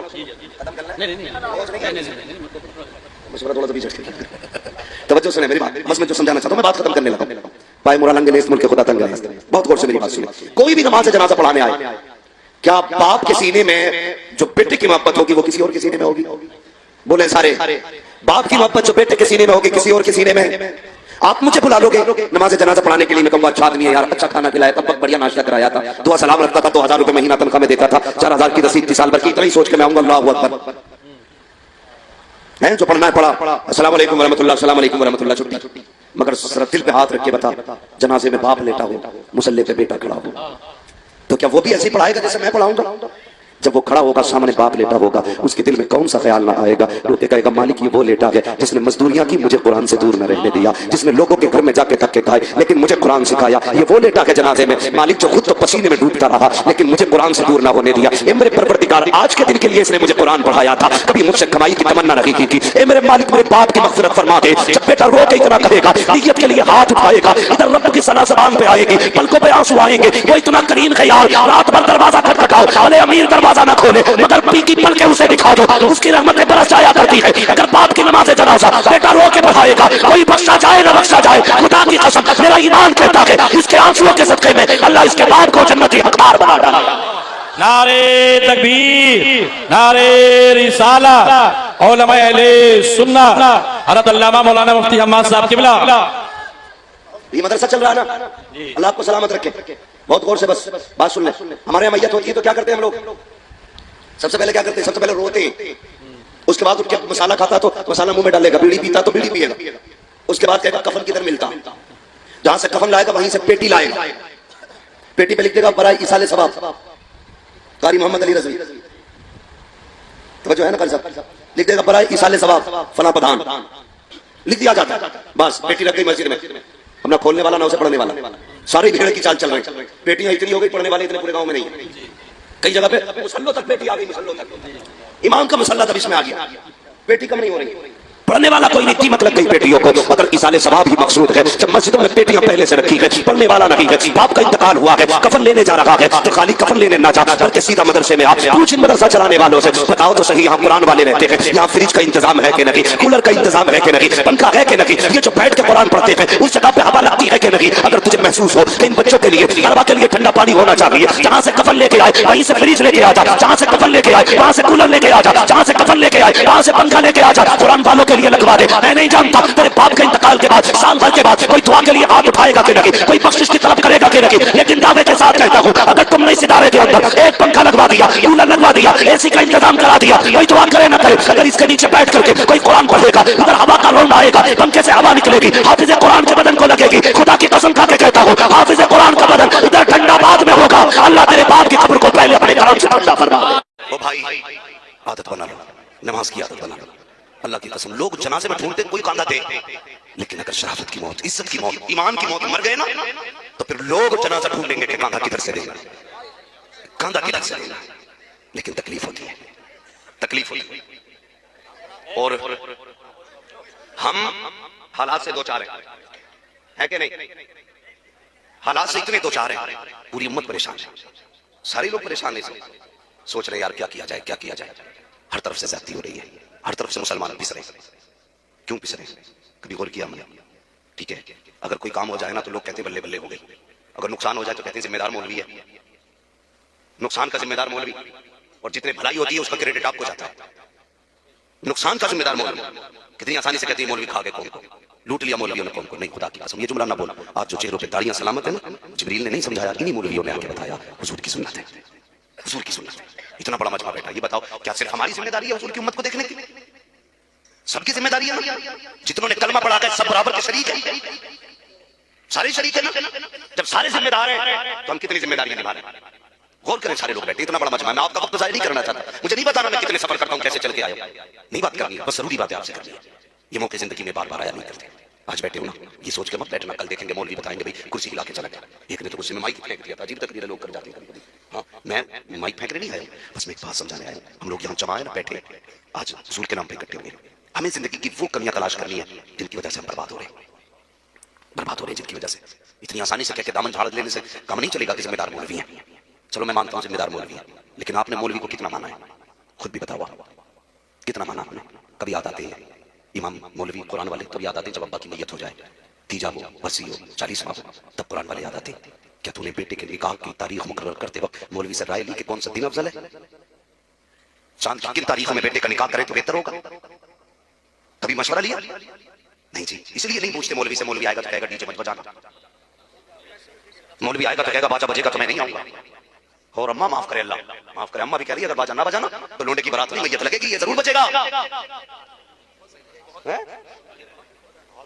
ये हालात है हमारे। सिर्फ एक बात बताओ मुझे, डीजे बजते फ्री में नहीं, नाचने वाली भी पैसे पे आती है, डीजे वाली भी पैसे पे आया करते हैं। मुझे बता तो सही, तुमने लाखों हजार रुपए नाच गानों पे लुटाए, दिल पे हाथ रख के मुसलमानों बताओ, हम लोग रोडों पे चला करते हैं। जिस कौम की बेटियां नकाब पहन के सिग्नल पे भीख मांग रही हो, वो कौम अय्याशियों में अपनी जात बर्बाद करे, उस कौम को खैरत नहीं आती है। जिस कौम की बेटियां नकाब पहन करके इज्जत बेच करके बच्चे पाल रही हो, वो कौम डीजे बजा टूट के मर जाना चाहिए उस कौम को। जिस कौम के अपने बच्चे दूसरों के दरवाजों पर भीख मांग रहे हो, वो कौम अय्याशियों में पैसे उड़ाती रखे, ऐसी कौम को गैरत आनी चाहिए। ये दीन हुजूर ने नहीं दिया था, हुजूर ने तो ये दीन दिया था। अगर तुम पेट भर के सो गए और तुम्हारा पड़ोसी भूखा सो गया तो तुम आज भी हो सकते हो, नमाजी भी हो सकते हो, सब कुछ हो सकते हो, मदीने वाले मोहम्मद के नहीं हो सकते। बेशक बात, मैं जन्नत बांटने नहीं आता। जन्नत मेरे बाप की नहीं, जन्नत सैयद साहब के बाप की है। जन्नत उसे मिलेगी जिसे हुजूर देंगे। मैं वो नहीं हूँ तो 10 रुपए देते क्या तुम बड़ा आशिक रसूल है, किसी ने 50 दिए तो भाई इस पक्का जन्नती है। आदत नहीं है। मैं आईना को दिखाऊंगा दाग चेहरे के, जिसे खराब लगे सामने से हट। हमारी कौम डूब रही है आज जरूरत है हमें समझने। पैसा है ना आपके पास, जाओ वो बेटियां जो सिग्नल पे भीख मांग रही है कुछ उनकी मदद कर दो। हमें कहते हैं ज़कात खोर, मौलवियों को कहा जाता चंदे खाने वाले। कसम खा के कहता हूं, अगर हमारी कौम ने सही से ज़कात निकाल दी होती तो आज कोई बेटी सिग्नल पे खड़े होकर के इज्जत के सौदे करती, नामूस के सौदे करती। कसम खुदा की, हर बेटी यतीम होती है, बेवा होती, अपने घर के अंदर छत के नीचे इज्जत से बैठ। बदलो अपने आप, बंद करो ये तमाशे हो रहे हैं। हम कहते हैं वो वाला डीजे लाऊंगा जो आज तक सिरोली की जमीन पर आया ना। कंपटीशन क्या जनाब, एक जगह गया, मैंने कहा हाजी जी हो के बजवा रहे हो, कहने बच्चे नहीं माने। मैंने कहा तू है इनका बाप या ये है तेरे बाप? मानते नहीं मेरी। मैंने कहा सुन, अगर नहीं मानते तो हलाल के रुख में नहीं खिलाए। अगर तूने बच्चों को हलाल के रुख में खिलाए होते जो लगनी थी तेरे आगे खड़ा हो जाता। अगर औलाद सामने आ रही है ना, ताबीज बाद में ले, अपनी जिंदगी का मुहासबा कर। बच्चों को रोटी कहां से लाके खिलाई थी, कहां से लाके खिलाई थी? कहीं हराम बिजनेस तो नहीं कर लिया था? कहीं शराब और चरस बेच करके बच्चों का पेट तो नहीं पाला था? कहीं सट्टे का लगाया हुआ पैसा तो बच्चों को नहीं खिलाया था? एक लुकमा हराम का उतर जाए तो खून खराब कर देता है। जिसने जिंदगी भर हराम खिलाया होगा उसे औलाद झूठे नहीं मारेगी। हलाल रोटी तलाश करो, हलाल। मेरे बच्चों जवानों, तुम नहीं जानते हो, गलत दवा पड़ जाए तो फसल खराब हो जाती है, और गलत रोजी मिल जाए तो नस्ल खराब हो जाती है। कोई नतीजा नहीं होगा। फिर मौलवी से कितनी दुआ कराएगा तो कोई फायदा नहीं होगा। हलाल के मुख में खाओ, हराम से बचो। आज हजरत शादियां हो रही हैं, मुफ्ती साहब तो बच्चे क्या कहते हैं, आज तो मेरे दोस्त की शादी है, आज बियर चलेगी। हाँ कहते शराब नहीं मौलाना साहब, ये बियर है। मैंने कहा सुन, मौलवी को बेवकूफ ना समझ, सबसे बड़ा साइंटिस्ट आज भी हुजूर की उम्मत का मौलवी होता है। हाँ, जो पुरजे देख देख के बताते हैं ना, मौलवी उसे बिन देख के बता देता है।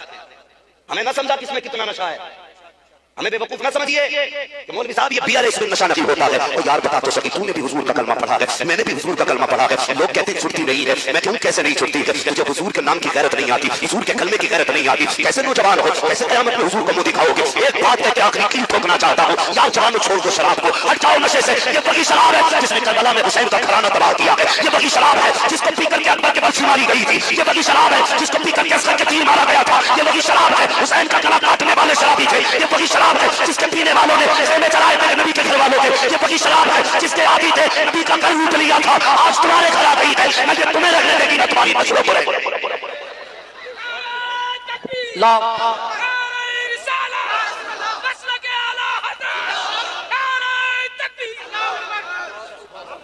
बंद करो ये से, तू हुजूर का उम्मती है यार, तुझे इसमें कितनी मस्ती है? बियर की मस्ती में झूम गया तू? कसम खुदा की पूछ अबू बकर से, जो हुजूर ने गार में पिलाया था उसमें कितनी मस्ती थी? हो कहां यार? डॉक्टर इकबाल ने कहा था तेरे दामन में है किस लालो जवाहर की कमी।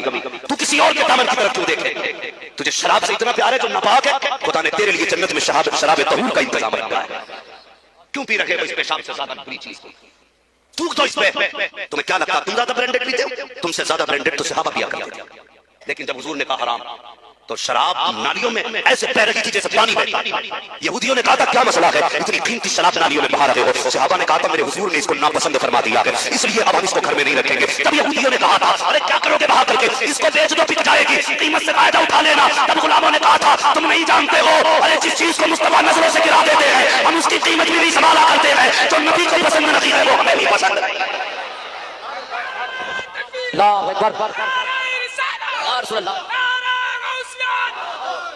कड़वी है ना, सुभान अल्लाह, तकलीफ दे रही होगी, लेकिन कोई फर्क नहीं पड़ता। दवा जितनी ज्यादा कड़वी होती है फायदा उतना ज्यादा करती है। कोई उम्मीद भी नहीं लेके बैठा तुम सुभान अल्लाह कहोगे। मुझे तुम्हारी सुभान अल्लाह से गरज नहीं, मुझे तो अपने नबी की रजा से गरज है। हाँ, सिर्फ उनकी रजा चाहिए। इसलिए गुजारिश है नस्लें बचा लो। डॉक्टर इकबाल ने कहा था न संभलोगे तो मिट जाओगे हिंदी मुसलमानों, तुम्हारी दास्तान तक भी न होगी दास्तानों में। आज इल्म से दूर है, इल्म से दूर है। हम ये सोचते बेटा हमारा पड़ गया मौलवी हो गया ना तो सिर्फ इमाम बनेगा, 6-7 हज़ार कमाएगा।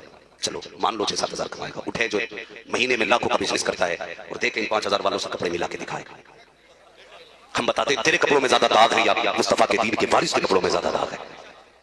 हाँ ये 5 वाले भी साफ रहते हैं, क्या बात है तुम 10 लाख कमा के भी साफ नहीं रहते। हाँ जानते हो उलमा के शागिर पे जो नूर होता है ये बातिन का नूर होता है। इनके रिज़्क़ हलाल होते, इनका दिल साफ होता है, इसलिए इनका शागिर भी नूरानी लगता है। वो जो बैठा है अंदर कहता नहीं कोई बात नहीं, मैं तो पीता ही नहीं, बस दुकान ही तो है, मैं थोड़ी पीता, बिक रही है ना, बैठू मैं, उन्होंने कर रहे थे दुकान में। ये है हमारी चालाकी। बंद कर यार, कहता नहीं जी अगर ये बंद कर दिया ना तो फिर बच्चे भूखे मर जाएंगे। मैंने कहा शराब रज़ाक नहीं है, रज़ाक अल्लाह है, अल्लाह के सारे छोड़ना। वो एक बंदे का फोन आया मुझसे, मुझसे कहने लगा जी आपकी मैंने तकरीर सुनी कि दाढ़ी की मूंडने की उजरत हराम होती है। तो जो है हाँ कहता जी आपकी तकरीर सुनी आपने, उसमें कहा कि जो दाढ़ी मुंडाई में पैसा मिलता है वो हराम होता है। मैंने कहा बेशक। उसने कहा फिर मेरी दुकान कैसे चलेगी? मैंने कहा क्यों? कहने लगा मैं भी पेशे से नाई हूँ, कटिंग करता हूँ। वो क्या बोलते हैं इंग्लिश में, जाने क्या नाम कहते हैं, सैलून। हाँ बोले मेरा भी सैलून है। मैंने कहा फिर? कहने लगा अगर दाढ़ी मूंडना छोड़ दूंगा कमाई कम हो जाएगी। मैंने कहा गलत, एक बोर्ड लगा दे दुकान के आगे और ये कह दे हाँ हुजूर की सुन्नत तो उस तरह नहीं चलता है। जवान था, बात मान गया। कमाल मेरा नहीं, कमाल हुजूर का है। हाँ हम तो वो हैं साहब, हमारी अपनी औलाद बात नहीं मानती है, दूसरे क्यों मानेंगे? अगर कोई भी मानता है तो मदीने वाले का करम है, हुजूर का करम है। मैंने कहा लगाया एक बोर्ड, उसने अपनी दुकान के आगे बोर्ड लगाया, खबरदार मेरी दुकान में हुजूर की सुन्नत तो उस तरह नहीं चलता है। 1 महीने बाद उसने फोन करके कहा बोले हजरत जितनी पहले कमाई थी अल्लाह ने उससे दुगनी कमाई करा डाली है, दोगुनी कमाई। मैंने कहा ये कैसे हुआ? उसने कहा जिस मोमिन को, सुन्नी को, सहीउल अकीदा को, नेक आदमी को पता चलता है वो इतना अच्छा है, दाढ़ी नहीं मूंडता, कहता आधे शहर के नेक लोग मेरी दुकान पे आया। मैंने कहा यार ये तेरा कमाल नहीं है, मदीने वाले का कमाल। सुभान अल्लाह।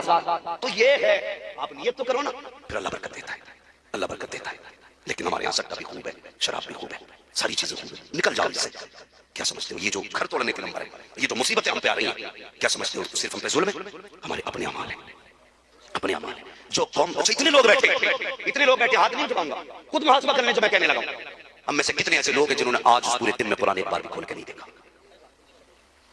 मैं हाथ नहीं उठवाऊंगा, मैं हाथ नहीं उठवाता हूं, मुझे डर लगता है कई बंदा इज्जत की खातिर झूठे हाथ उठा दे। तो मैं जानता हूं महफिलों की अपनी शान क्या होती है। यहाँ अकेले नहीं बैठे हो, अल्लाह के फरिश्ते भी आए बैठे, अकेले नहीं हो। खुद मुहासबा करें, हम में से कितने लोगों ने सुबह से कुरान खोल के नहीं देखा? सुबह छोड़ो यार, कितने ऐसे होंगे जिन्होंने 8 दिन से कुरान नहीं खोला, कितने ऐसे होंगे जिसने महीनों से कुरान नहीं खोला, कितने ऐसे भी होंगे जिन्होंने साल भर से कुरान नहीं खोला है, कितने ऐसे भी होंगे जिन्होंने जिंदगी बीत गई कुरान नहीं खोला।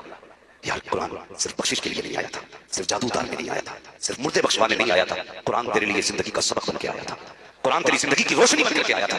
हमने कुरान ही नहीं खोला, फिर हम कहते हैं जी वो जुल्म कर रहा। नहीं, जुल्म हम कर रहे हैं। जिन घरों से आज से 600 साल पहले कुरान की तिलावत की आवाज आती थी, आज सुबह होते होते कानों की आवाजें आती हैं। सुबह रहमत के फरिश्ते आते हैं, जमीन पर बरकतें लेकर के लौट जाते होंगे आधे रास्ते से, कहते होंगे मालिक की जमीन पर भेजा था, आज इस जमीन पर कोई कुरान पढ़ने वाला नहीं है। हर घर से गानों की आवाजें आ रही है। यार दिन कितने बदल गए हैं। सुबह उठ के चैनल लगा दिया करते हो, शाम अपनी पसंद के गाने सुन के सोया करते हो। तुम्हें क्या पता है, गानों की लज्जतों में डूब जाते हो। कसम से जो नाच सुन लेते हैं वो कभी नाच की लज्जतों से नाचना नहीं होते हैं। और तुझे क्या पता हुजूर की बातें कितनी प्यारी होती है। मेरे नबी की अपनी शान तो ये है, सुल्फ देखी है कि नजरों ने घटा देखी है, लुट गया जिसने मोहम्मद की अदा देखी। जिंदाबाद, बेशक जिंदाबाद। कुरान लेके बैठा कर, हमें कितने ऐसे कुरान तक खोल के नहीं देखा। और फिर कहते हैं कि भैया घर तोड़े जा रहे हैं। घर नहीं, तेरा मुंह भी तोड़ा जाए, मुंह भी तोड़ा जाए। फिर हम रोडों पे आके कहें अल्लाह भेज खालिद बिन वलीद को, जो मैं पूरी जिंदगी सीरियल देखती रही, उसकी गोद में खालिद बिन वलीद आएंगे। जिस बाप को बच्चे पैदा करने के बाद यही पता नहीं चला बच्चा जा कहां रहा है, उसकी नस्लों में मोहम्मद बिन कासिम आएंगे। हैं कहां?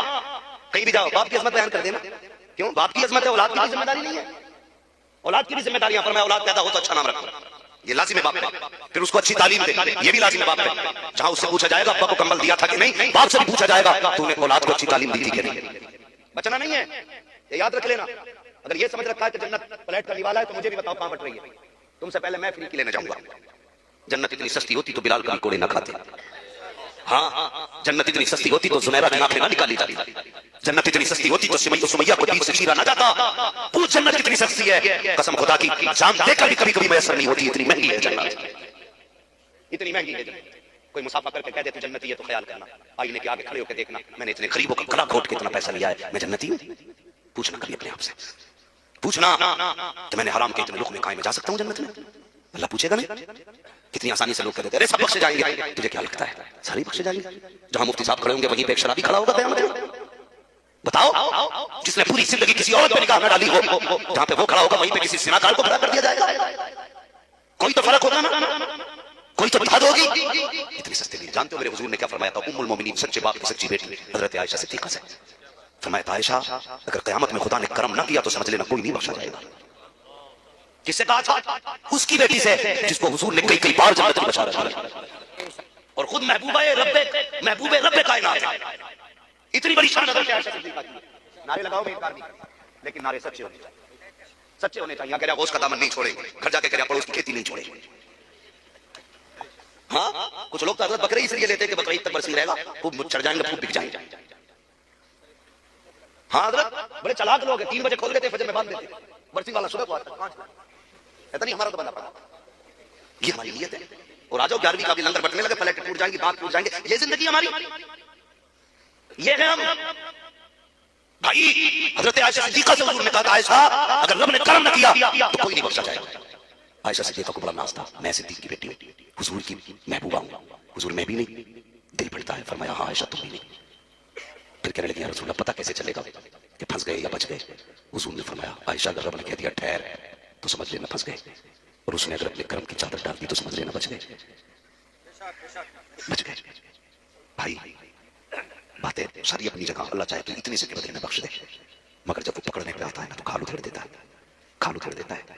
दुनिया को गालियां देने से बेहतर अपने आप को देखें, अपने आप को देखें। समाज हमारा आपसी रंजिश में मर रहा है, इतने बड़े मजमे में क्या सारे लोग एक दूसरे का प्यार लेकर बैठे होंगे? इसमें कितने ऐसे होंगे जो फूफा से नाराज, कोई भाई से नाराज, कोई ताऊ से नाराज, कोई चाचा से नाराज, कोई माँ से नाराज, कोई बहन से नाराज, कोई अपनों से नाराज, कोई खानदान से नाराज, कोई पड़ोसी से नाराज। इतनी नफरतें लेकर हम जलसों में बैठे। हाँ, मस्जिद में पग के कपड़े पहन कर जाएगा एकदम नए, ऐसे कलर खड़ा होगा, कलफ लगा होगा, आस्ती नहीं यूं चल रही होंगी। अल्लाह कहता तेरे कपड़ों को तो मैंने देख लिया, मैं तेरे दिल भी देख रहा हूँ।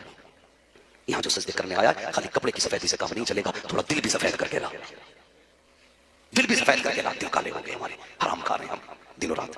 जवानों ये जो वक्त गुजार रहे हो ना चौराहों पे, बड़ी कीमती जिंदगी है तुम्हारी, बड़ी कीमती जिंदगी है। कसम से हुजूर हमसे प्यार करते हैं वरना हम मिट गए होते, मिट गए होते। हुजूर ने हमेशा कमजोरों को तरजीह दी। 8 साल दादा की किफालत में मेरे हुजूर रहे। जब आपके दादा के विसाल का वक्त आया ना, सारे बेटों को बुलाया, फरमाया मेरे बाद मेरे पोते को कौन संभालेगा? तो अबू जहल ने कहा तो मुझे दे दो, अबू लहब ने कहा मुझे दे दो। ये सारे लोग मतलब चाहते थे, जितने लोग थे। अबू लहब कहने लगा मुझे दे दो, फरमाने लगे नहीं तेरा दिल ठीक नहीं है, तुझे नहीं दिया जाएगा। अब्बास, अमीर हमजा सबने मांगा। फिर हुजूर से फरमाया अब आपकी मर्जी है, जिसके पास जाओ आप रह लो। हुजूर उठे और हजरत अली की वालिद की गोद में जाके बैठ गए, जबकि सबसे ज्यादा गरीब थे हजरत अली के वालिद। यार कसम से मेरे हुजूर ने बचपन से ही गरीबों की हौसला अफजाई की है, इतना प्यार किया है हुजूर ने कमजोरों से। जिम्मेदारी बनती है हमारी भी, हराम खा लो, हलाल हराम मत खाना, फले फाके मर जाना, मत जाओ शराब के करीब, बंद करो यार ये ढोल। हुजूर के हो ना, है ना सारे हुजूर के? बोलो सारे हुजूर के है ना? जन्नत का मालिक कौन है? सारे बोलो। वो नहीं बोल रहे जिनकी भी शादी नहीं हुई है, तो मौलवी कहीं हम पे ना चिपका जाए।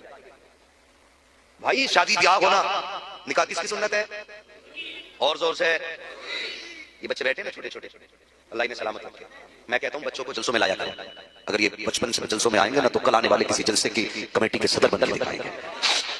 जोड़ो बच्चों को, अक्सर नौजवान है कमेटी वाले, सब नौ उम्र वाले, नई उम्र के बच्चे सारे। ये इनकी मेहनतें नहीं है, ये मदीने वाले मुस्तफा का इंतखाब है। जिसे हुजूर चाहते उसे चुन लेते, जिसे चाहा सर पे बुला लिया, जिसे चाहा अपना बना लिया। ये बड़े काम के फैसले के बड़े नसीब। टेंट कौन सा है? बरकाती है, टेंट बरकाती और साउंड जरी है। यही तो प्यार चाहते हैं, यही प्यार चाहते हैं। मैं इधर नहीं जाऊंगा आज, बस आपसे कुछ जरूरी बातें करके बात करना। तवज्जो है ना? माँ बहनों से गुजारिश है, देख ले तू भी सुन ले। अम्मा, मेरे हुजूर ने फरमाया था औरतों तुम ज्यादा सदका दिया करो। मैंने औरतों की तादाद को ज्यादा जहन्नम में देखा है। ये बात मेरे हुजूर ने फरमाई थी कि औरत के साथ कितना ही कर लो, आखिर में उसे यही कहना मेरे साथ तुमने किया ही क्या है। ठीक है, ये बात भी फाइनल है, मगर मैं गुजारिश करूंगा जो भी तकरीर सुन के जाता ना बीवी को डांटता जाके, तुझे पता नहीं मौलाना हम्माद आए थे कह रहे बीवी को ऐसे रहना चाहिए, कभी जाके बेटी को भी डांट, बेटी तुझे कनीज़े फातिमा बनना है। अगर हम अपनी बेटियों को समझा लेंगे ना तो किसी की बीवी खराब नहीं होगी, किसी की बीवी खराब नहीं होगी। हम बीवी पे कसते हैं रस्सी, बेटी को छोड़ देते हैं आवारा और फिर कहते हैं मुआशरा अच्छा हो। हम ये चाहते हैं सोसाइटी अच्छी हो, लेकिन हम अच्छे नहीं हो, हम अच्छे नहीं हो। कई लोगों ने ना सूद का कारोबार किया, हुजूर की उम्मती है, ब्याज का कारोबार कर रहे हैं, हुजूर की उम्मती है, नाजायज धंधे कर रहे हैं, हुजूर की उम्मती है। दिल पे हाथ रख के बता, दिल पे हाथ रख के बता यार, हुजूर ने क़यामत में पूछ लिया, बता मैंने पत्थर खाए थे, तूने हराम के लुकमे क्यों खाए थे? कोई हिसाब होगा उसका? है कोई हिसाब? कोई हिसाब नहीं हमारे पास। भाई अगर कोई मौलवी ये कह के जाए ना आज सारी जन्नती हो गए, उसका नंबर मुझे भी देना, मैं उसके घर जाके जन्नत लेके आऊंगा। याद रखिएगा, कुछ चीजें ऐसी हैं जो चली जाए तो फिर किसी कीमत नहीं मिलती। नंबर 1 वक्त गुजर गया, दोबारा नहीं मिलेगा। नंबर 2 उम्र जो चली गई वापस नहीं पलटेगी। नंबर 3 माँ बाप गुजर गए, दोबारा नहीं मिलेंगे। ये 3 चीजें अगर कहीं मिलती हो तो मुझे भी बताना। नाम सुना ना सिकंदर आजम का? सब नहीं सुना होगा, तारीख में हिस्ट्री में नाम आता है। 22 साल उम्र थी, अपने शहर से दूर था, वतन से दूर। किसी की जितनी चाहे दौलत ले ले, मुझे इतनी सांसें उधार दे दे कि मैं अपने वतन में जाके मर सकूं। लेकिन कोई ऐसा ना था जो पैसा लेके सांसें उधार दे देता, इसलिए कि ये बंदे के इख्तियार में नहीं, ये अल्लाह के इख्तियार में। जब वो फरिश्ता भेज देता है ना तो अगर एक पैर ऊपर है तो ऊपर ही रह जाता है, बंदा हवा में तो हवा में ही काम हो जाता है। बंदा अगर खा रहा है तो लुकमा जो जहां है वहीं ठहरा रह जाता है। हाँ, मैंने कई लोगों को ऐसे भी मरते देखा, हिचकी आई, खत्म हो गए, खत्म हो गए, पता ही नहीं चला। नौजवानों, गुजारिश है अगर तालीम से दूर हो तो इल्म सीखो। इल्म क्या करता है? इमाम नहीं बनाता, सिर्फ इल्म बंदे को खुदा के करीब कर देता है, खुदा के करीब कर देता। माजरत के साथ एक बात अर्ज कर रहा हूं, हम कभी भी तादाद में ज्यादा नहीं रहे, कभी भी। बदर, उहद, हुनैन, खंदक, तबूक, यरमुक सारी जंगें पड़ डाली। कहीं 3 लाख के मुकाबले में 40,000 रहे, कहीं 2.5 लाख के मुकाबले में 70,000 रहे, कहीं 1,000 के मुकाबले में 313 रहे कभी, मगर जीत हमारी नहीं, जीत हमारी नहीं। आज बड़े अक्लमंद है, नहीं, कितने परसेंट भारत में? 25%। मैं कहता हूं बहुत, 25%। जितने भी हो ना, सिर्फ थोड़े थे ना तो जीत पावर की नहीं थी, इसलिए जीत होती थी कि मुसल्ले हमारे थे, मुसल्ले हमारे। और ये इतनी पावरफुल चीज थी कि जहां बम काम नहीं करते वहां सजदे काम करते, वहां सजदे काम करते। आज ना जरा 70 हो जाएगा तो इधर भाग गया, फला ज़ारत पे चला जा, झाड़ू ले जा, काम हो जाएगा। उस पर कोई लोटा ले जा, काम बन जाएगा। और कोई ये नहीं बताता जा तो सजदे करने मस्जिद में जाके तेरा काम बन जाएगा। हम तो माइल बकरम है, कोई साइल ही लगी, राह दिखलाए किसे राह में मंजिल नहीं। हमने खुदा को सिर्फ जब्बार माना, कहार माना, कभी उसकी शान करीमी को नहीं देखा। वो कितना करीम है, कहता तेरी उम्र 40 साल गुजर गई ना गुनाह में, अब भी आ जा, सिर्फ तो आंसू गिरा के दिखा दे, मैं इतना करीम हूं, आंसू गिरने से पहले तुझे अपना बना। कभी उसकी रहमत को हमने जाना? कभी नहीं, कभी नहीं। दूर हो गए उससे, हमारे अकीदे मुशरिकाना हो गए। देवबंदी ना समझना, तुम में सब में पक्का बरेलवी।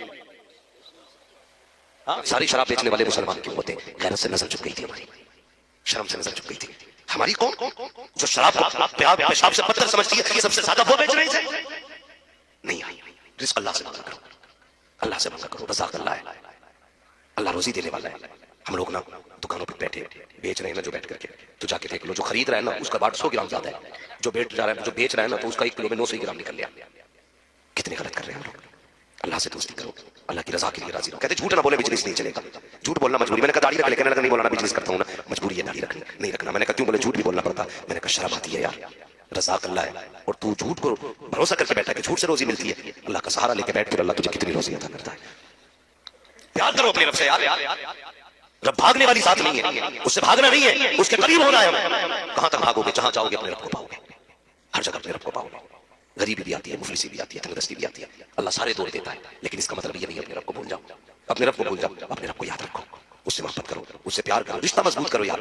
जब दुनिया सोती हुआ करे ना तब रात को अल्लाह अल्लाह की सदाएं दिया करो सदाएं, फिर देखो अल्लाह कितनी बरकतें देता है। बताना बड़ा गरीब था, अल्लाह ने चंद बेटियां दे दी थी, आज तो बेटियां होना भी बाप के लिए बोझ हो गया, बड़ा मुश्किल हो गया बेटियों वालों का जीना। हाँ, इतना मुश्किल हो गया, कई बार बाप फांसी लगा ले रहे हैं। हमारी कौम को डीजे से फुर्सत नहीं मिली है, 2 लाख का आतिशबाजी और डीजे ले आते। अल्लाह तौफीक देना तो बेटी के साथ किसी गरीब की बेटी भी रुखसत कर दिया करे, किसी गरीब की बेटी भी रुखसत कर दिया करो। बड़ा गरीब था, घर में फाकिर हो गए। बीवी ने कहा मेरे सरताज का हाजी का बच्चों को कई दिन का फाका, आप तो कुछ कमाने जाइए। कहने लगे बूढ़ा कोई काम नहीं देता है। उसने कहा निकलो ना, शायद कोई काम मिल जाए। बूढ़े ने थैला लिया, कहा काम मिल जाए ना तो इस थैले में राशन लेते आना, राशन लेते आना। एक बाप के लिए सबसे बड़ा मुश्किल वक्त होता है भूखी औलाद का सामना करना, बड़ा मुश्किल होता है। उन लोगों को क्या पता जिन्हें पैदा करके पता ही नहीं पल किधर गए, किधर गए चले, ताश खेलने के, सट्टे लेके बाजार में, बस शाम की तरह बकरियों की तरह के रेवड़ में मिल जाना। दोपहर कहां गुजरी है नहीं पता है, शाम कहां गुजरी है नहीं पता है। सुनो, गया बाप मंडी में जाके खड़ा हो गया। ओ हम बड़े चालाक लोग हैं, हम कभी घाटे का सौदा नहीं करते। हम तो मंडी से मजदूर भी लाते हैं तो अट्टा कट्टा देख के लाते हैं, ये 12 ईंटें उठा नहीं उठा लेगा, तो हम 12 ईंटों के पैसे देते हैं और 18 ईंटें उठवाते बंदे से। कितने चालाक लोग हैं। और फिर कहते हैं देखा मैंने एक मजदूर से 1.5 मजदूर का काम ले लिया। ये तू जानता है सिर्फ, नहीं तेरा खुदा भी जानता है, खुदा भी जानता है। मजदूरिया भी लॉकडाउन लगा था तो इमामों के कितने फायदे उठाए। अल्लाह माफ करे हमारी कौम को, जहां तनख्वाहें 7,000 की कहने लगे जी 3,000 देंगे, इमामत करनी है तो करो, तो बेचारों ने 3,000 की इमामत करी है। हाँ ये कितनी गलत बात है। मैं वकालत नहीं कर रहा हूं इनकी, शायद मैं भी आपके साथ था कहीं ना कहीं। हाँ भाई मैं एक बात कर रहा हूं आपसे, ये मत कहना अपनी जमात की हिमायत कर रहे, जमात की नहीं मैं पूरी कौम की हिमायत कर रहा हूं। अगर ये रोएंगे तो चैन से तुम भी नहीं सो सकते, नहीं सोच सकते। आपके इलाके से फोन गया, उसने कहा मेरी बेटी का इंतकाल हुआ, आज मस्जिद वाले मेरी तनख्वाह काट रहे हैं 8 दिन की। मैं कहता हूँ शर्म आनी चाहिए, तुझे इतनी तकलीफ हो गई 8 दिन की गैर हाजिरी की, उससे पूछ जिसने बेटी खो दी है, जिसकी बेटी का इंतकाल हो गया है। हमें तो गैरत आनी चाहिए, होना तो ये चाहिए था अगर बेटी इमाम की थी, हॉस्पिटल में भर्ती थी, अगर उसका इलाज हो रहा था, पैसे का इंतजाम तुम करते, बजाय इसके तुमने तनख्वाहें काटी। आज तनख्वाह काटोगे, कल अल्लाह हुक्मों के बदले में अगर नेकियां काटोगे, न बचाने वाला नसीब होगा न देखने वाला। याद रखना, हुजूर फरमाते क़यामत के दिन में मजलूमों की जमात में खड़ा हूंगा। हुजूर उधर खड़े होंगे जिधर मजलूम इमाम खड़ा होगा, और याद रखना खुदा का फैसला भी उधर ही जाएगा जिधर महबूब खड़ा होगा। हाँ उधर ही खड़ा जाएगा फैसला जिधर महबूब होंगे, इसलिए कि कायनात को बनाए महबूब के लिए फैसला हक का होगा। हुजूर उधर होंगे जिधर हक होगा, और हक क़यामत में मजलूमों की तरफ होगा। समझ रहे मेरी बात? तो हमारी कौम बड़ा जुल्म करती है खुदा के वास्ते, किसी की मजबूरी का फायदा ना उठाना। होता है ना कोई मजबूरी में जमीन बेच रहा तो 10 ग्राहक लग जाएंगे, तो ये मत मुझे दे जा, फिर कहता हो मैंने खरीद ली 5 लाख में। मजबूरी के सौदे न किया करो, मजबूरी किसी को भी आ सकती है। अल्लाह कादिर मुतलक है, जिसे चाहे उठा के तख्त से तख्ते पे डाल देता है, और जिसे चाहे तख्ते से उठा के तख्त पे रख देता है। तुम नहीं जानते हो, मजबूरी का फायदा ना उठाना। तो मंडी में भी जाते ना तो बाजू वाला देखते हैं 12 ईंटों वाला है कि नहीं, तसला परात मसाला भर के उठाएगा कि नहीं। हमने ये देखा अल्लाह अकबर, उसी मंडी में ये भी गरीब खड़ा हुआ 5 सफेद लोग आए, ताकतवर लोग ले गए, जवानों को ले गए। बूढ़े ने कहा यार 10 रुपए कम दे देना, मुझे भी ले चलो। तो लोग क्या कहते हैं मालूम है, तेरी उम्र मजदूरी की नहीं है, जब आप घर बैठ के खा ले जाकर के। तो पैर हो गया, कोई नहीं आया हाथ पकड़ने वाला। अल्लाह अकबर, बड़ा मुश्किल वक्त था, घर जाता तो कैसे जाता, खाली थैला बीवी ने हाथ में पकड़ाया था, वादा करके चला था कि बच्चों के लिए खाना लेके आऊंगा, लेकिन जब काम न लगा बेबस होकर रह गया। सूरज को देखा सर पे आ चुका है, घर जाए तो किस मुंह से जाए, सोचा जाऊं तो कहां जाऊं, जब कोई राह दिखाई नहीं दी, सामने मस्जिद का दरवाजा मौजूद था, गया वुजू किया, मस्जिद में 2 रकात नमाज हाजत पड़ी। उसके बाद रब को रोके दिखाया, कहता मालिक ये दुनिया वाले मजदूरी के लायक नहीं समझते हैं, लेकिन मेरे मालिक मैं तेरे घर में आ गया हूं, मैं तेरे घर में मजदूरी करूंगा, मैं तेरे घर की सफाई करूंगा, चटाइयां बिछाऊंगा, मैं तेरे घर की धुलाई करूंगा। रोता रहा, सफाई करता रहा, कहता मालिक मेरी रोजी तुझे देनी है, मजदूरी तुझसे चाहिए। शाम हो जाती है, कोई इंतजाम इसका नहीं हुआ है, जब शाम होने लगी ख्याल आया घर चलना चाहिए, घर के दरवाजे के करीब पहुंचा, रात का इंतजार किया, रात में दरवाजे पे गया, दरवाजा खटखटाया, बीवी दरवाजे पे खड़ी थी। अल्लाह अकबर, वो बीवी भी आम बीवी न थी, कनी से बात सहारा थी वो बीवी। अल्लाह अकबर, खाली हाथ शोहर आया है, देख के ये नहीं कहा था निकम्मे खाली हाथ आ गया, कुछ लेके नहीं आया, बच्चे क्या खाएंगे, कैसे सोएंगे, कोई जुमला नहीं कहा। उसने शोहर को खाली हाथ आते देखा, माथे पे थकन थी, बीवी ने हाथ पकड़ा, हाथ पकड़ के अंदर लाई, पैर धुल के कहा सरताज लेट जाइए, लगता है बहुत थके हुए हो। शोहर लेट जाता है, बीवी ने सर में तेल डाला, मालिश किया, मुस्कुरा के कहने लगी सरताज काम करने गए थे, क्या हुआ, कुछ मिला के लगे, काम नहीं मिला। कहते बीवी काम तो मिला है, कम मजदूरी, कम मेरा मालिक इतना बड़ा है, मजदूरी मांगते हुए गैरत आ रखी थी, इसलिए पैसा नहीं मांगा।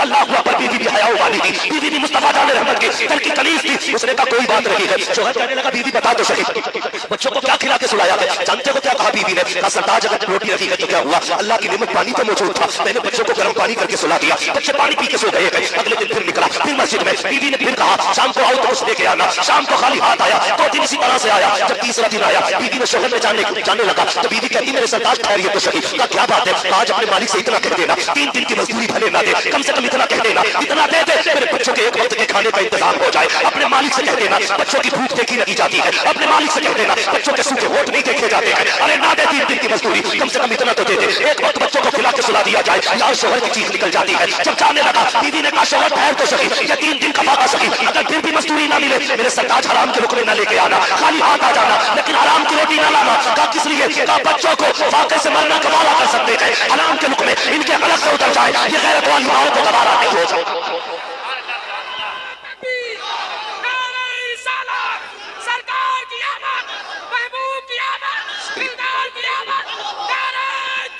अल्लाह अकबर, सुभान अल्लाह। बेशक ये थी बीवियां।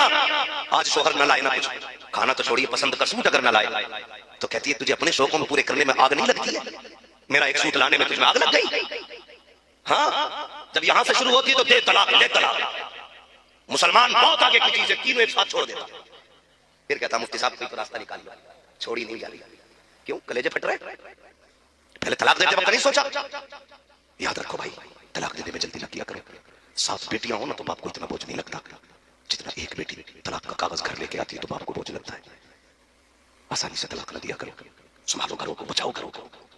और ये कब होगा? जब हमारी बेटियां दीनदार होंगी, शोहर की फर्माबरदार होंगी, तो फिर तलाक की नौबत नहीं आएगी, नहीं आएगी। कनी से फातिमा ज़हरा बनाओ बेटियों को, इनसे कहो बेटी सानिया मिर्जा बनने नहीं आई थी, तू कनी से फातिमा ज़हरा बनने आई है। उनका किरदार अपनाओ, किरदार अपनाओ। बेटियां अच्छी होती हैं तो फिर नस्लें भी अच्छी होंगी। समझने में मेरी बात? उसने कहा जा तो रहे हो, खाली हाथ आ जाना, हराम के लुक में ना लाना। शोहर रोता हुआ चल दिया, मस्जिद में आ गया। आज अलग मंजर था, हर दिन का मामला अलग था, आज का अलग था। आज तो आंसू नहीं थम रहे, झाड़ू लगा रहे, कह रहा इतनी दे देना कि तेरे नाम की लाज रह जाए, इतना दे देना कि कम से कम रिश्तों का पास रह जाए।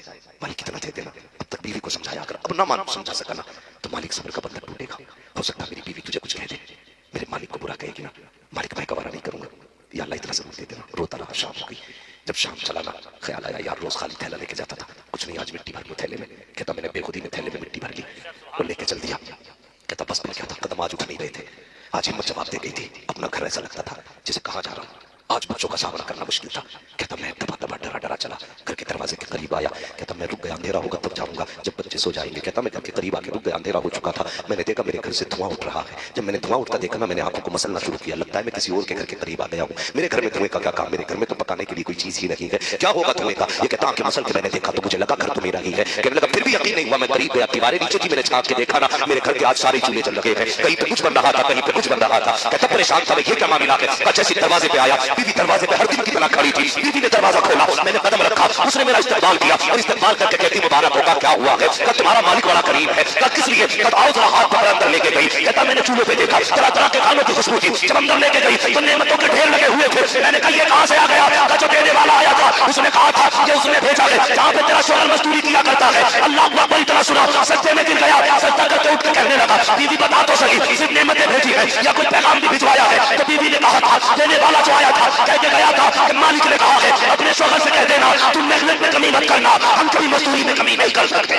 जिंदाबाद, नारे तकबीर, नारे रिसालत, नारे हौसलत, मसलके आला हजरत फैजाने सरकार मुफ्ती आजम फैजाने हुजूर ताजो शरिया मुफ्ती अहमद साहब मुरादाबादी, नारे तकबीर। हम तो माइल व करम है, कोई साइल ही नहीं, राह दिखलाएं किसे रह मंजिल ही नहीं। वो तो निहाया सस्ता सौदा बेच रहे हैं जन्नत का, हम मुफलिस क्या मौल चुकाएं अपना हाथ ही खाली। जलसे में आने वालों बच्चों को अच्छी तालीम दो, पढ़ाओ बच्चों को, हलाल रोजी खिलाना, हलाल रोजी खिलाना।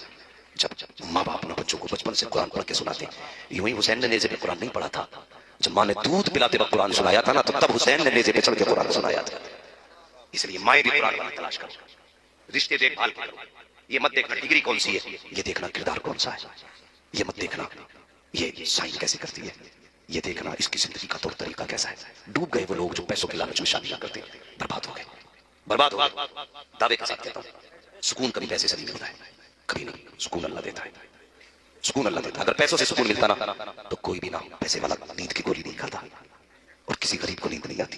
लेकिन मैं तो सीना चौड़ा करके कहता हूँ फुटपाथ पे सो जाते हैं अखबार बिछाकर। मजदूर कभी नींद की गोली नहीं खाते, मजदूर कभी नींद की गोली नहीं खाते। अल्लाह को राजी कर लो, कसम खुदा की कायनात तुम्हारी हो जाएगी। हाँ, हजरत इब्राहिम बिन अदहम आपने तख्तशाही छोड़ दिया, ठोकर मार दी, तो दरिया के किनारे आ गए, गुदड़ी सिल रहे थे, सगे मामू आ गए, कहने लगे भांजे क्या मिला तूने हुकूमत छोड़ दी, यहाँ दरिया में किनारे बैठ के एक ही गुदड़ी है उसे भी सिलसिल के पहन रहा है, क्या पाया तूने? सब कुछ छोड़ के मुस्कुरा के देखा, देखना चाहते हो क्या पाया? कहा हाँ, सुई फेंक दी दरिया में। कहने लगा ले एक सुई थी वो भी फेंक दी तूने, मामू ने कहा। तो कहने लगे देखो ना मैंने क्या पाया। बेटों को हम पढ़ाने में पैसा लगाते हैं, बेटियों को नहीं। ये सोच के ना कि बेटे तो हमारे बुढ़ापे का सहारा है, बेटियां पराया धन है, इन पे मेहनत करके फायदा क्या। ये सोच है हमारी खटिया गिराया गिरी हुई सोच। याद रखिए बेटे अगर बुढ़ापे का सहारा होते हैं ना तो बेटियां आखिरत का सहारा होती है। सच्ची बात बताओ, सिर्फ ये हमारी बेटियों को घर में अरे पराए घर जाना, तुझे पराए घर जाना, अभी पैदा होके होश नहीं संभाला, पहले एहसास कराया जाता तुझे पराए घर जाना है। वो अपनों के बीच में अजनबी रहती है, शादी होके पराए घर गई तो कहते हैं पराए घर से आई है। खुद बताओ इसका अपना घर कौन सा है? जिस घर में पैदा हुई वो कहते रहते पराया घर जाना, जिस घर में इसे जाके मरना वो कहते पराए घर से आई। इसका अपना घर कौन सा कोई बताएगा? आज के हम लोग नहीं बता सकते। मेरे हुजूर ने फरमाया इसके दोनों ही घर हैं, मर्द का एक घर होता है, औरत के दो घर हैं। जिस घर में पैदा होती है उस घर में भी हक दिया है इस्लाम ने, जहां जाके मरा करती है उस घर में भी इस्लाम ने। लेकिन हम दोनों को हक आ गए, जहां पैदा हुई वहां कभी हक आ गए, जहां जाके ये मरेगी हम वहां कभी हक आ गए। और फिर हाजी बना बैठा, 3 हज कर लिए मैंने, 7 उम्रें करे, कर ले, कितने उम्रें करेगा? बेटियों को पढ़ाया नहीं, वो तो पराये घर की थी चली गई, हया आनी चाहिए, बेटियां पराया धन होती है, ये सोच के तुमने बेटियों को नहीं पढ़ाया। कसम खुदा की याद रखो, अगर बेटियां पराई होती ना तो हुजूर कभी अपनी बेटियों को सीने से न लगाते। अगर बेटियां पराई होती तो नबी बेटी को सीने से लगा के ये नहीं कहते मेरी बेटी मेरे जिगर का टुकड़ा है। हुजूर भी धक्का देके कह देते फातिमा पराया धन है, उम्मे कुलसुम पराया धन है, ज़ैनब पराया धन है, रुकैया पराया धन है। लेकिन नहीं, नबी ने 4 बेटियों को सीने से लगा के कहा लोगों बेटियां पराया धन नहीं होती, बेटियां इस घर में होती है तो इस बाप का धन होती है, उस घर में चली जाए तो उस बाप का धन हो। सुभान अल्लाह, सुभान अल्लाह। शर्म आनी चाहिए, बेटियों को भी पढ़ाओ।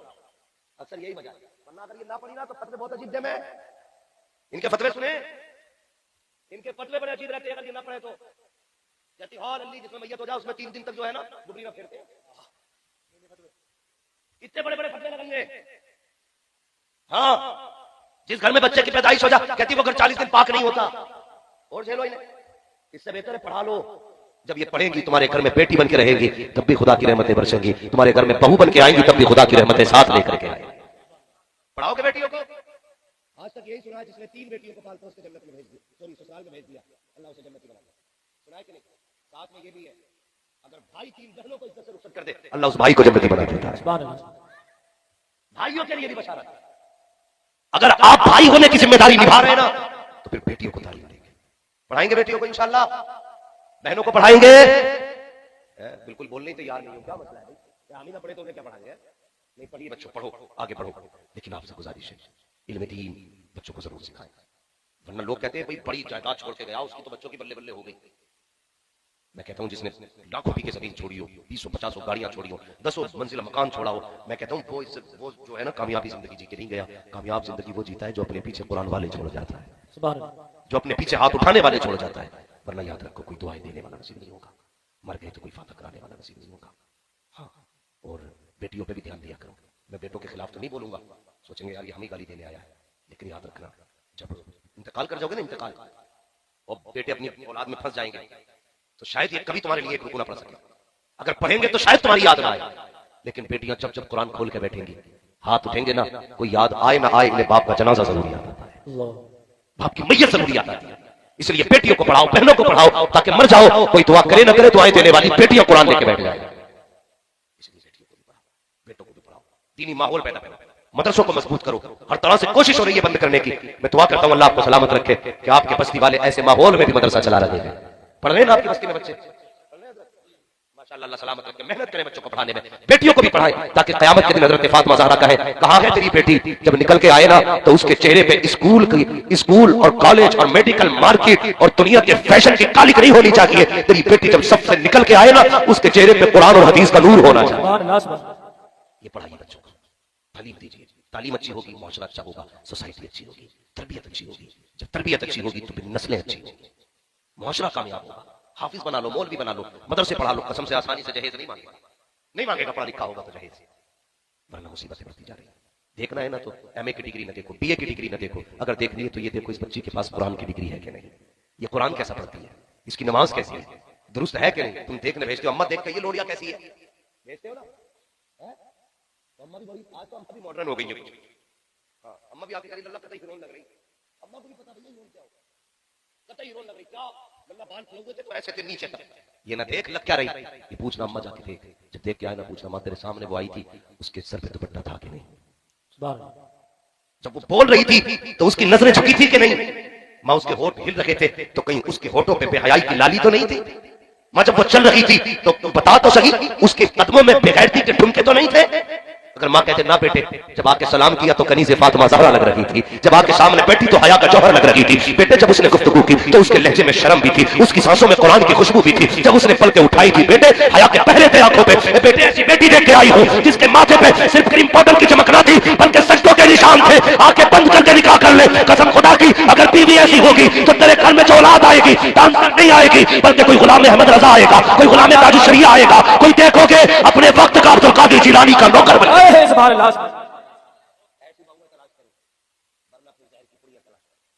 मरोगे मौत के सिवा कुछ नहीं। कई लोग एक आज ही रो रहा था बैठा हुआ, कल कल सुबह कह रहे थे मौलाना हम जहर खा लें, मैंने क्या मुसीबत आ गई भैया, रोटी की कमी है कि सब्जी अल्लाह ने पैसे तो अल्लाह ने वो भी दिया, जमीन वो भी दिया, मैंने मर क्यों रहा।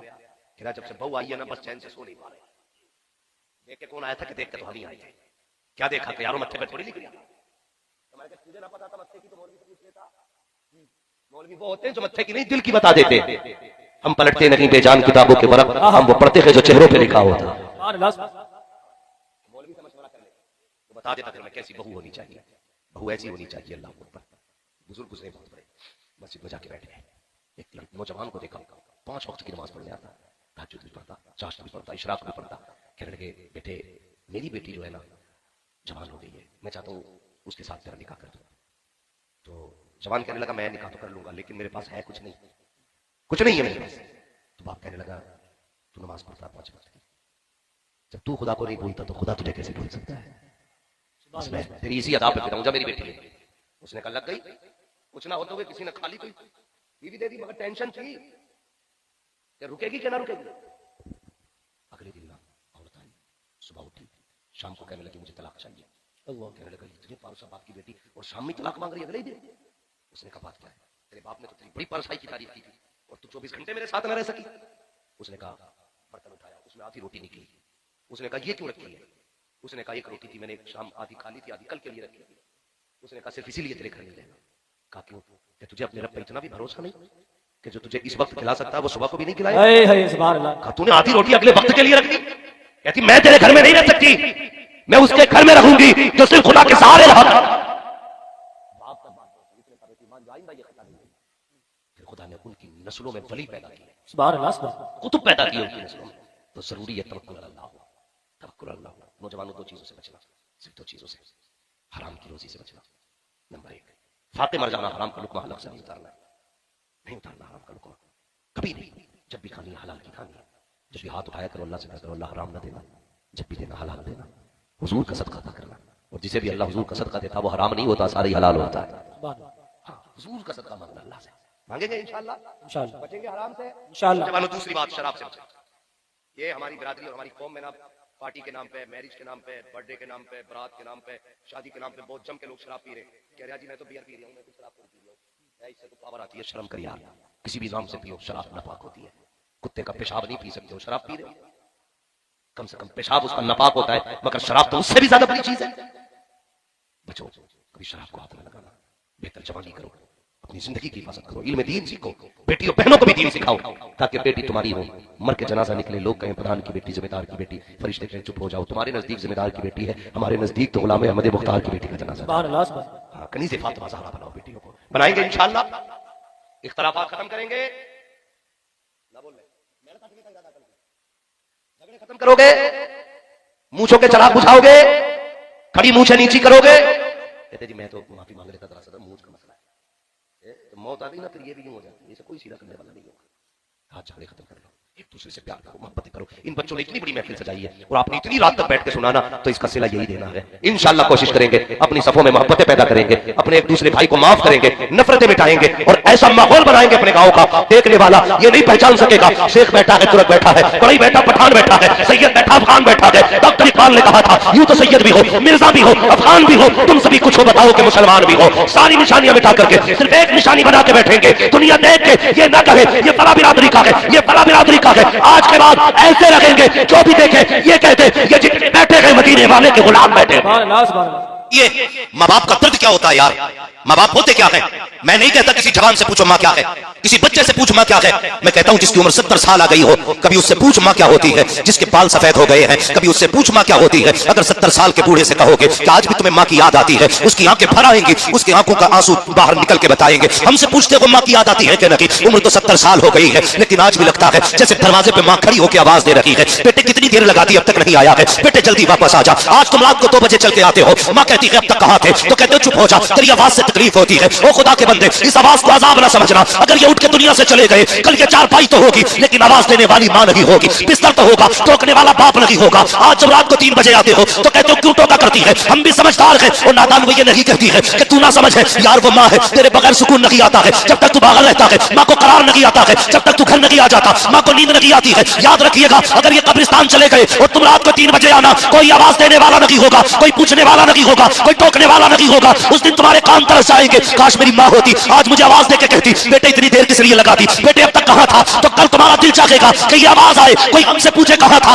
लेकिन पूछने वाला नहीं होगा। और यार नसीब वाले हैं जिन्हें टोकने वाली माएँ होती है, रोकने वाले उनके बाप जमीन पे मौजूद। नारे तकबीर, नारे रिसालत, मसलके आला हज़रत अल्लामा मुफ्ती हम्माद रज़ा साहिब क़िबला। नारे तकबीर, वाह वाह वाह, सुभान अल्लाह सुभान अल्लाह। बहुत खूब, बहुत खूब, जवाब नहीं है। आज रात को 3 बजे आते हो, माँ दरवाजा न खोले तो लड़ जाते हो। सो रही थी जी, पता नहीं चला कब से दरवाजा कूट रहा हूं। माँ है तेरी नौकरानी नहीं है। रात के 3 बजे आके अकड़ न दिखा। अगर ये पूरी रात भी दरवाजा न खोले तो तुझे हक नहीं है इनसे ये पूछने का कि दरवाजा क्यों नहीं खोला था। क्या समझ रखा है हमने माँ बाप को, इन्होंने पैदा किया, जिम्मेदारियां खत्म। खुदा की कसम, माँ बाप जमीन के ऊपर होते तब भी काम आते हैं और कब्रों में चले जाते हैं ये तब भी काम आया करते हैं। हाँ, आज तकलीफ नहीं है ना। आज कहते मौलाना दुआ करो जल्दी से अल्लाह माँ बाप को मौत दे दे। मेरी माँ बिस्तर पे पड़ी है, देखी नहीं जाती, मौत मांगते हो माँ के लिए। सोच अल्लाहू अकबर का बाबा मैं गलती कर देता था तो पहली वाली माँ जो थी कहती थी बेटे अगर गलती करेगा तो शाम को घर में नहीं आने दूंगी। का वो दरवाजा बंद करती उस वक्त में, मैं गलती करता बाहर चला जाता, अगर आने में देर हो जाती तो वो खुद सर पे दुपट्टा डालती, तोड़ के आके लोगों से पूछती तुमने मेरा बेटा देखा हो तो बताओ, मेरा चांद देखा हो तो बताओ। वो मना करने के बाद खुद तलाश करके लाया करती थी। कहा बेटे ये बात समझ में आ गई। कहा दूसरी माँ, कहता बाबा ये दूसरी माँ ऐसी नहीं है, अगर ये कह देती है अगर गलती करेगा तो रोटी नहीं दी जाएगी, बाबा जरा सी गलती कर दो तो 3-3 दिन रोटी नहीं दी जाती है। अगर ये कह देती है अगर खता करेगा तो घर में नहीं आने दूंगी, बाबा तुम्हें क्या पता है कितनी रातें दरवाजों पे बैठ के गुजारी है। मैं दरवाजे पे आवाजें देता रहा, इस माँ ने दरवाजा नहीं खोला है। ए बाबा कितनी रातें मैंने दरवाजे पे बैठ करके गुजारी है, मैंने कितनी रातें सर्दी की काटी है, लेकिन इस माँ ने दरवाजा नहीं खोला। जो कह देती है करके दिखाती है। बाबा समझ में आया। कहा नहीं बेटे, तो बच्चे ने कहा था बाबा सच तो ये है कि जिन माओं के लाल होते हैं दर्द भी उन्हीं माओं को हुआ करते हैं, जिनकी लाल नहीं होते उन माओं को दर्द नहीं होते हैं। इसलिए गुजारिश है अगर खुदा ने माँ दी है इज्जत कर लो, अगर ये चले गए तो दुनिया ढूंढ लोगे, 1000 यार मिल सकते हैं लेकिन किसी कीमत पे तुम्हें मां नहीं मिल सकती। बेशक बेशक, हक बात है, हक बात है। इसलिए मां की इज्जत करो, मां की कदर करो, मां का एहतराम करो, वरना याद रखना जवानों कल आपके पास ईद होगी, मां नहीं होगी। होता नहीं है, कितनी चीजें ऐसी होती हैं। हमें अगर अल्लाह तरक्की देता है ना थोड़ी सी भी, तो हम सोचते हैं ये सबसे पहले किसे बताएं। कोई बच्चा एग्जाम पास करे या बिजनेस में उसका काम सीधा हो जाए, किसे बताएं? तो दिल कहता सबसे पहले अपनी मां को बताएंगे। हाँ, कोई भी खुशी आए ना तो मिजाज ही है, फितरत इंसान की। एक दिन मेरे हुजूर तशरीफ लाए मस्जिद नबी में, जानते हो 10,000 लोग पीछे खड़े थे। पहली बार इतनी बड़ी भीड़ मस्जिद नबी में लगी। मेरे हुजूर ने मुड़ के लोगों को देखा, जब लोग खड़े हुए ना मेरे हुजूर की आंख में आंसू आ गए। हजरत उमर ने कहा या रसूलल्लाह क्यों रोए? कहने लगे आज मुझे मेरी माँ की याद आ गई। या रसूलल्लाह क्यों? फरमाने लगे मेरी माँ ने जब मुझे छोड़ा था मैं बहुत छोटा था, आज मेरी माँ होती ना और इन हजारों लोगों को मेरे लिए खड़ा होता देखती, आज मेरी माँ कितनी खुश होती। इस ख्याल ने हुजूर को रुला दिया यार। इस ख्याल ने मेरी माँ होती ना आज कितनी खुश होती। हुजूर कहते काश मेरी माँ होती, मैं पत्थरों से कलमा पढ़वाता, मेरी माँ कितनी खुश होती। दरख्तों को सजदा करते देखती, मेरी माँ कितनी खुश होती। सहाबा कहते हैं रसूलल्लाह आज भी माँ की याद आती है? जी। कैसे आती है? फरमाते मेरा जी चाहता है काश मैं मस्जिद नबी के मुसल्ले पे होता, मेरी माँ हुजरे में होती, जरा सा पर्दा सरकता और मेरी माँ कहती बेटे मोहम्मद मेरी बात सुन जा। आका फरमाते हैं सहाबा नमाज तोड़ देता, मुसल्ला छोड़ देता, माँ की खिदमत में चला जाता। सहाबा की चीखें निकल गई या रसूल अल्लाह मुसल्ला छोड़ के इबादत तोड़ के माँ की खिदमत में जाते। कहा जी आका किस लिए? फरमाया जब माँ राजी होती है तभी पैदा करने वाला खुदा राजी हो। सुभान अल्लाह, सुभान अल्लाह। बहुत बहुत वाह वाह वाह, जवाब दीजिए। 2000 से ज्यादा नाम तो खुदा ने दिए। मैं जी जी 2000 से ज्यादा, मगर रोए तो इस बात को लेके काश मुझे बेटा कहने वाली माँ होती। यार आज माँ बेटा कहती है तो कहते नीचे मुंह कर, बेटा ना कहना मैं तेरा बेटा नहीं हूं। खुदा की कसम ये कान तरस जाएंगे अगर माँ बाप चले गए तो कोई बेटा कहने वाला नसीब नहीं होगा, नहीं होगा। आज मुझे 10,000 देके कहते हो दुआ करना, 5,000 देके कहते हो दुआ करना, 500 रुपए देके कहते हो दुआ करना, 100 रुपए देके कहते हो दुआ करना। भाई मैं 100 रुपए लेता हूं तब दुआ कर रहा हूं। ये माँ बाप है, इनकी कमर दर्द करती है, आंख खुलती है। तुम परदेश होते हो ना, वो कभी ये नहीं कहती अल्लाह मेरे कमर का दर्द ठीक कर दे। आंख खुलती है कहती या अल्लाह मेरी तो खैर है, मेरे बेटे परदेश में है उनकी हिफाजत फरमाते रहना। माओ ने सदा तुम्हारे लिए मांगा, जब भी मांगा तुम्हारे लिए। खुदा की कसम माँ होती है, इसकी कोई मिसाल नहीं है, कोई मिसाल नहीं मिल सकती। कितना प्यार एक माँ औलाद से करती है। माँ का इंतकाल होने लगे ना तो कहती मेरे छोटे को फोन करो, मेरे बड़े को फोन करो, मेरे बीच वाले को फोन करो, बुलाओ मेरे बच्चों को, मैं अपने लालों को देखना चाहती हूँ। यार जबकि मौत की सख्ती इतनी सख्त होती है कि बंदा सब कुछ भूल जाता है, मगर एक माँ होती है इसे औलाद याद रहती है, इसे औलाद याद रहती है। जाते जाते भी ना बच्चों के सर पे हाथ रख के आखिर में कहती जाती है, इसका ख्याल रखना। मेरे नबी की अम्मी सैयदा आमिना, विसाल का वक्त आया ना, मकाम अब्वा से आके आई। जब विसाल का वक्त आया था, हजरत उम्मे ऐमन को, हुजूर छोटे थे, हुजूर के साथ थे, पूरा वाक़या सुनाना मकसद नहीं, वक्त काफी हो चुका है, तो छोटे थे हुजूर। हजरत उम्मे ऐमन के जुमले, मैं माँ के जुमले बता रहा हूँ। हजरत उम्मे ऐमन को बुलाया, बुलाने के बाद हुजूर का हाथ उनके हाथ में दिया, फरमाया था उम्मे ऐमन आज से मेरा बेटा तेरे हवाले है, और याद रखना जिन बच्चों की माएँ बचपन में चली जाती है ना, वो बच्चे दीवार से लग के रोते हैं। मेरे बाद मेरा मोहम्मद दीवार से लग के नहीं रोना चाहिए। ये एक माँ होती है जो जाते जाते भी बच्चों की फिक्र करती है, जाते जाते भी। ये औलाद से प्यार है माँ बाप का। आज अफसोस है, माँ बाप बूढ़े हो गए, बिस्तर पे पड़े हैं, पानी पानी रात भर चिल्लाते हैं। बेटा बीवी के पल्लू में लिपट के ऐसा लेटा कि इसे माँ की एक आवाज नहीं आती है, पूरी रात माँ पानी पानी चीखती रहती है, लेकिन बेटे को ख्याल तक नहीं है मेरी माँ को रात में पानी की भी जरूरत हो सकती है, दवा की भी जरूरत हो सकती है। गलत नहीं कहता जवानों, कितनी माएँ तो रात को पानी पीने उठी, बेटों को पुकारती लेकिन पानी पिलाने वाला नहीं आया, कमजोरी के आलम में चली पानी पीने के लिए, पैर फिसला गिर गई है, वहीं पे दम तोड़ दिया है माओ ने। क्या करोगे ऐसी जवानियों का जो माँ बाप के काम ना आ सके? क्या करोगे ऐसी जिंदगानी का जो माँ बाप के काम ना आ सके? आज दौलत पे घमंड करते हो, आज दौलत पे नाश करते हो, कल दौलत होगी माँ बाप नहीं होंगे, कल पैसा होगा माँ बाप नहीं होंगे, कल गाड़ी होगी बैठने वाली माँ नहीं होगी, कल तेरे पास गाड़ी तो होगी बैठने वाला बाप नहीं होगा। तब तुझे पता चलेगा सुकून दौलत से नहीं मिलता है, सुकून तो माँ बाप की मोहब्बत से मिला करता है। आराम दौलत नहीं देती है, आराम माँ बाप का प्यार देता है। आज माँ बाप कहते हैं बेटे डॉक्टर के पास दिखा ला, कहता मुझे वक्त नहीं है, मेरी गाड़ी में पंचर है, मेरी गाड़ी ठीक नहीं है, सर्दी ज्यादा है, वो हया नहीं चाहिए। जब तूने कहा था बाबा मुझे मेला देखने जाना है, यही बाप था, इसी के बूढ़े कदम थे, यही इसकी उम्र थी, बाल सफेद थे, तूने कहा था मेले जाना है। बाप के पास गाड़ी तो छोड़ो साहिब, उसके पास तो साइकिल भी नहीं थी, उसने तुम्हें कंधों पे बैठाया और कई किलोमीटर तुम्हें लेके चला, फिर भी तू कहता रहा बाबा जरा कहानी सुना, तुझे कंधे पे बाप लेके चला, कहानियां सुनाता गया, लेकिन कभी नहीं कहा था बेटे मेरा कांधा थक गया है, तुझे इस कांधे से उठाया, इस पे बैठाया, इससे हटाया, इस पे बैठाया, कांधे तो बदले गए उसने, कदम पीछे नहीं हटाए हैं उसने, तुझे लेके मेले तक गया, तेरी एक ख्वाहिश बाप ने पूरी की है। आज उसे 10 रुपए की दवा की जरूरत है, जब बेटे को तौफीक नहीं होती है एक बाप को 10 रुपए की दवा दिला सके, और यार आग लगे ऐसी दौलत को जो माँ बाप के काम ना आ सके। मैं तो दावे के साथ कहता हूँ अमीर वो नहीं होता है जिसके पास बंगला गाड़ी होता है, अमीर वो नहीं होता है जिसका करोड़ों का बैलेंस है, सबसे अमीर वो है जिसको दुआ देने वाली माँ होती है, हाथ रखने वाला जिसके घर में बाप हुआ कर। नारे तकबीर, नारे रिसालत, मसलके आला हज़रत अल्लामा मुफ्ती हम्माद रज़ा साहिब क़िबला, नारे तकबीर, नारे रिसालत। वाह वाह वाह, सुभान अल्लाह, बहुत बहुत। जवाब नहीं, जवाब नहीं। इज्जत करो माँ बाप की यार, जी जी जी, इज्जत करो, ये इतनी बड़ी दौलत है, कसम खुदा की हो तो सारे रिश्ते बेमिसाल है, लेकिन इन रिश्तों में, सारे रिश्तों में सबसे अफजल रिश्ता माँ बाप का रिश्ता है। जी जी, माँ बाप का रिश्ता है सारे रिश्तों में, इसलिए इज्जत किया करो माँ बाप की, कदर किया करो माँ बाप की। ये सबसे बड़ी दौलत अल्लाह ने हमें दी है, सबसे बड़ी दौलत है जो अल्लाह ने हमें इज्जतों से नवाजा। माँ बाप बख्शे, दुआएं देने वाला परिवार दिया, बाजू बनने वाले भाई दिए, कितनी बड़ी दौलत है अल्लाह की ये रिश्ते, इनकी कदर किया करो, इनकी कदर किया करो। आज ना बड़ी तकलीफ होती है, आए दिन अखबार खबरें सारी, और सड़कड़े वालों इतनी गुजारिश है आपसे, मैं ये नहीं कहता मैं सबको संभाल लूंगा, बस इतना जरूर कहता हूँ समझाने का काम मेरा है, अमल की तौफीक अल्लाह देता है। अभी हज़रत फरमा रहे थे किसी के हवाले से कि उसने गुफ्तगू सुनी और वो दाढ़ी भी उसने रखी, तौबा भी कर ली। ये कमाल मेरा नहीं है, ये करम मदीने वाले का है, जिससे चाहते हैं ना उसे अपने रंग में ढाल लेते हैं। हाँ, वरना तो भाई बड़े बड़े जबान के जादूगर पड़े दुनिया में, ऐसे ऐसी लफ्ज़ी, ऐसे ऐसे जुमले, नहीं कोई फर्क नहीं पड़ता किसी की जबान से, फर्क जब भी पड़ेगा ना मदीने वाले के करम से फर्क पड़ता है। जिसका इंतखाब हुजूर कर लेते हैं ना, फिर फर्क पड़ता बंदे पे। हुजूर अगर ये कहने ना कि ये मेरी दाढ़ी रखे, फिर वो दाढ़ी रख लेता। यार दाढ़ी तो एक बात है, अगर हुजूर कहते हैं अल्लाह उमर को मेरी झोली में डाल दे, खुदा उमर झोली में डाल देता है यार, हुजूर जो मांग ले फिर वो दिया जाता है हुजूर को। इसलिए मेरी गुजारिश है रिश्तों की कदर करना, अहमियत कर रखना, भाइयों से गुजारिश है, सभी से यार, जिनके माँ बाप चले जाए ना उनसे मेरी गुजारिश है, आपस में जो बड़ा भाई है ना वो छोटे भाइयों को बिल्कुल उस तरह से पेश आए जिस तरह बाप अपनी औलाद के साथ पेश आता है। ये जिम्मेदारी है, जिम्मेदारी है। लोग कहते हैं, कई बार मुझसे लोगों ने कहा कई बार कि भाई हजरत आप बयान में आपका सुनता हूँ, कोई ऐसा वजीफा बता दो, मैं अपनी माँ को ख्वाब में देखना चाहता हूँ। कोई कहता मैं अपने बाप को ख्वाब में देखना चाहता हूँ। मैंने कहा यार ख्वाब क्या, सामने से देख लेना। वो कहते हैं कैसे? मैं कहता हूँ सीधी सी बात है, अगर भाई बहन सारे अलग हो गए हों, सब दूर दूर रहते हैं ना, किसी दिन दावत रख घर पे, सारे भाइयों को बुला, सारी बहनों को बुला, प्यार से बैठ के खुद भी खा, एक दस्तरखान पे बहनों को भी बैठा और मुस्कुरा मुस्कुरा के सबकी तरफ देख, फिर देख जब ये बैठेंगे ना, किसी के चेहरे में बाप का चेहरा नजर आएगा, किसी बहन के चेहरे में माँ का चेहरा नजर आएगा। ख्वाब की बात करते हो और यार कभी अपनों को बैठा के ना मुस्कुरा के बात किया करो, अल्लाह भाई के चेहरे में बाप के चेहरे का अक्स दिखा दिया।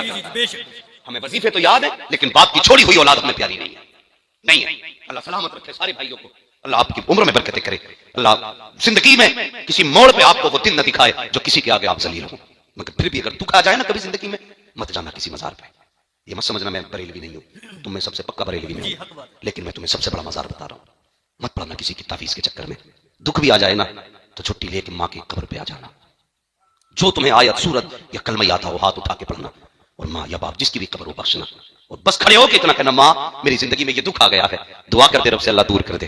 कसम खुदा की, जब जिंदगी में तुम उसके पास आए कभी उसने खाली नहीं जाने दिया, कब्र पे आओगे तो वो खाली नहीं जाने देगी। अल्लाह फरमाएगा आज बता क्या देना तेरे बेटे को, वो कहेगी मालिक मेरे बेटे के रिस्क में कमी आ गई है। अल्लाह फरमाएगा फरिश्तों इसके नाम अमाल में दौलत लिख दी जाए।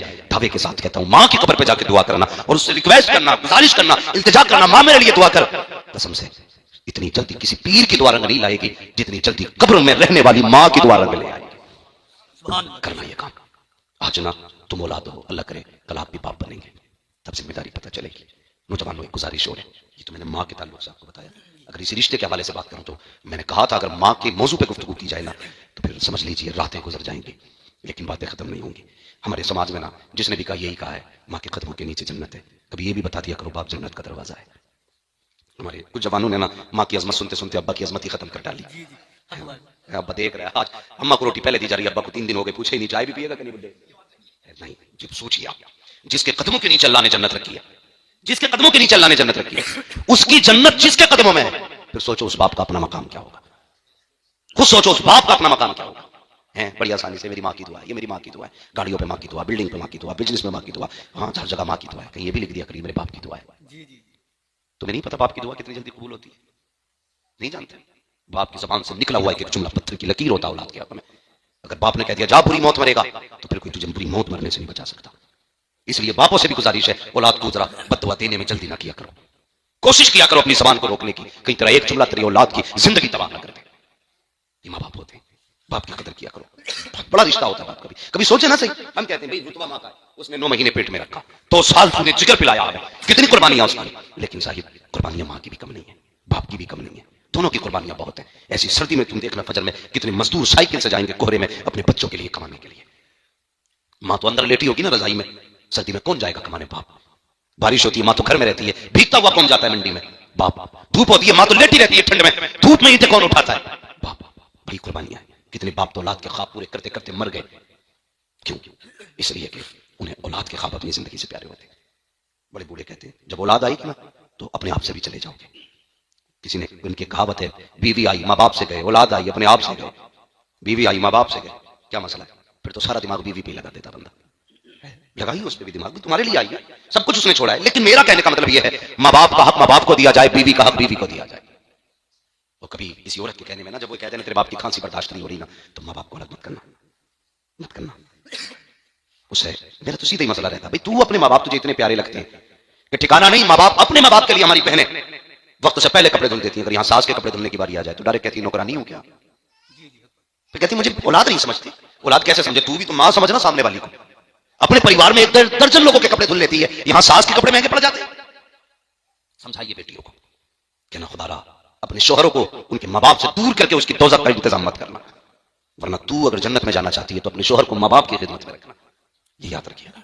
समझाइए। फरमाया गया वक़ज़ा रब्बुका अल्ला तअबुदू इल्ला इय्याह, तुम्हारे रब ने फैसला फरमा दिया कि इबादत सिर्फ अल्लाह की करनी है, वो बिल वालिदैन ihसाना, और इबादत के बाद जो तुम्हें काम करना है वो माँ बाप के साथ उसने शुरू किया। माँ बाप के साथ अच्छा बर्ताव करना है, करेंगे इंशाअल्लाह। इंशाअल्लाह सारे बोलो इंशाअल्लाह। इंशाअल्लाह नहीं मन हो तभी बोलिए, जबरदस्ती कोई नहीं है। करेंगे ना माँ बाप की इज्जत? जी जी इंशाअल्लाह, जोर से इंशाअल्लाह। नौजवानों मरना है सभी को, और नसीब वाले हैं जिनके पीछे दुआएं करने वाले माँ बाप रह जाते हैं। औलाद अगर माँ बाप के सामने चली जाए ना, खुश नसीब औलाद है। इसलिए कि माँ बाप की कोई दुआ टाली नहीं जाती। तेरे जाने के बाद जब वो हाथ उठा के कहेंगे अल्लाह मेरे बेटे को बख्श दे, उनकी जबान से निकलने की देर होगी अल्लाह तेरी कब्र को जन्नत की क्यारी बना डालेगा। हाँ, अल्लाह से दुआएं किया करो, अल्लाह हमारे रिश्तों में बरकत दे, हमारे घरों में बरकत अता कर। और भाई मैं अर्ज कर रहा था ना कि माँ बाप के इंतकाल के बाद ना बिखरना नहीं है। बड़े को जो है ना बाप बन जाना है, और छोटे जो है ना उसको उसी नजर से देखें जिस एहतराम से बाप को देखा करते थे। और भाइयों से गुजारिश एक और भी मजीद ये है, लोग कहते हैं अगर माँ बाप चले जाए ना तो लड़की का महका खत्म हो जाता है। ये नहीं होना चाहिए, ये नहीं होना चाहिए। माँ बाप अगर चले भी गए ना, जितने बैठे मेरी सबसे अपील है नीचे से लेकर ऊपर तक, और जहां तक लोग सुने, सोशल मीडिया का दौर है, लाखों लोग मेरी बात सुनेंगे। बाप के इंतकाल के बाद खुद गर्ज ना होना, खुद गर्ज ना होना। तुम्हें पता है ना बाप कब जाता था? बहन के दरवाजे पे। ठीक उसी तरह आप भी आदत बना लेना, जिस दिन बाप जाता था बेटी के दरवाजे पे ना, तुम जाना बहन के दरवाजे पे। और जब वो बुलाता था बेटियों को, उसी तरह आप बुलाना बेटियों को। उसी प्यार से बुलाना। और बीवियों से कहना खबरदार, मेरी बहनें मेरे घर पे आए ना तो कभी भाभी बन के इस्तेमाल मत करना, उनकी मां बन के इस्तेमाल करना। जिस तरह मां मेरी बहनों को देख के मुस्कुराती थी, तुझे 2 मिनट के लिए मुस्कुराना है। कसम खुदा की खा के कहता हूं, मैं नहीं जानता ये समाज क्या कहेगा अगर तुम्हारी बीवियों ने तुम्हारी बहनों का इस्तेमाल मुस्कुरा के कर लिया, तो तुम्हारी बीवियों के चेहरे में उन्हें मां का चेहरा नजर आएगा। जब इधर बकरी मुस्कुराएंगी, उधर गुंबद खज़रा में मदीने वाला मुस्तफा मुस्कुराने लगेगा। जी सुभान अल्लाह, सुभान। जरूरत नहीं है दौलत की भीख मांगने की। जी, दरवाजे पे आके बहनें मुस्कुराते तो समझ लेना खुदा की रहमतें मुस्कुरा रही है। जी जी करेंगे इंशाअल्लाह, समाज को बेहतर करेंगे। दौलत को सब कुछ ना समझिए। आज दौलत की दौड़ में, भाग दौड़ में हैं, कितने दुबई में पड़े, कितने कोयत में पड़े, कितने पीछे पड़े कि मेरा भी वीजा लगवा दे, मेरा भी लगवा दे। चले जाओगे वीजा लगवा के। एक बात याद रखना, 10 साल के बाद लौटोगे, दौलत तो होगी तुम्हारे पास, लेकिन कुछ ऐसे अपने नहीं होंगे जो तुम्हारी जिंदगी का अहम हिस्सा थे, नहीं होंगे वो। यार दौलत के बगैर तो जिया जा सकता है, लेकिन अपनों के बगैर बड़ा मुश्किल गुजारा होता है। देखते नहीं हो जवानों, आए दिन की खबरें, बेटा दुबई से लौटा तो माँ की कब्र पे गया, बाप की कब्र पे गया। कोई जिंदगी है ये भी कोई जिंदगी है? ऐसी मत मारी गई है पैसे के लिए, हम अपने माँ बाप छोड़ के दुबई की मौज कर रहे हैं। आज ये जिंदा है ना, इनके साथ रहो, इतना दूर रहो जो इनकी एक आवाज पे दौड़ के आ जाओ। इतनी दूर नहीं कि ये रोते रह जाए और तुम आना पाओ। ये इधर तड़पे तुम उधर तड़पो। कई जनाजों पे मैंने वीडियो कॉल पे बेटों को रोते देखा है। कोई जिंदगी थी? सगे बाप जिसके जरिए दुनिया में आए, जिसने उंगली पकड़ के चलना सिखाया, जिसने बोलना सिखाया, जिसकी वजह से रगों के खून में गरमाई आई है, उस बाप का जनाजा ना पढ़ सके हम? कोई जिंदगी है ये? नहीं भाई, अपनों के बीच रहा करो, अपनों के बीच रहा करो, अपने होने का एहसास दिलाओ। तुम भी जिंदा हो जमीन पे, एहसास दिलाओ, उनके साथ रहा करो, उनके बीच रहा करो। अल्लाह खुशियां थे सारे इकट्ठे होकर बैठा करो, कभी मुस्कुरा के एक दूसरे को देखा करो। फिर देखो अल्लाह जिंदगी में कितनी बरकतें देता है। जिस दिन तुमने अपना अपना शुरू कर दिया ना, नहीं नहीं ये मेरा है, ये मेरा है,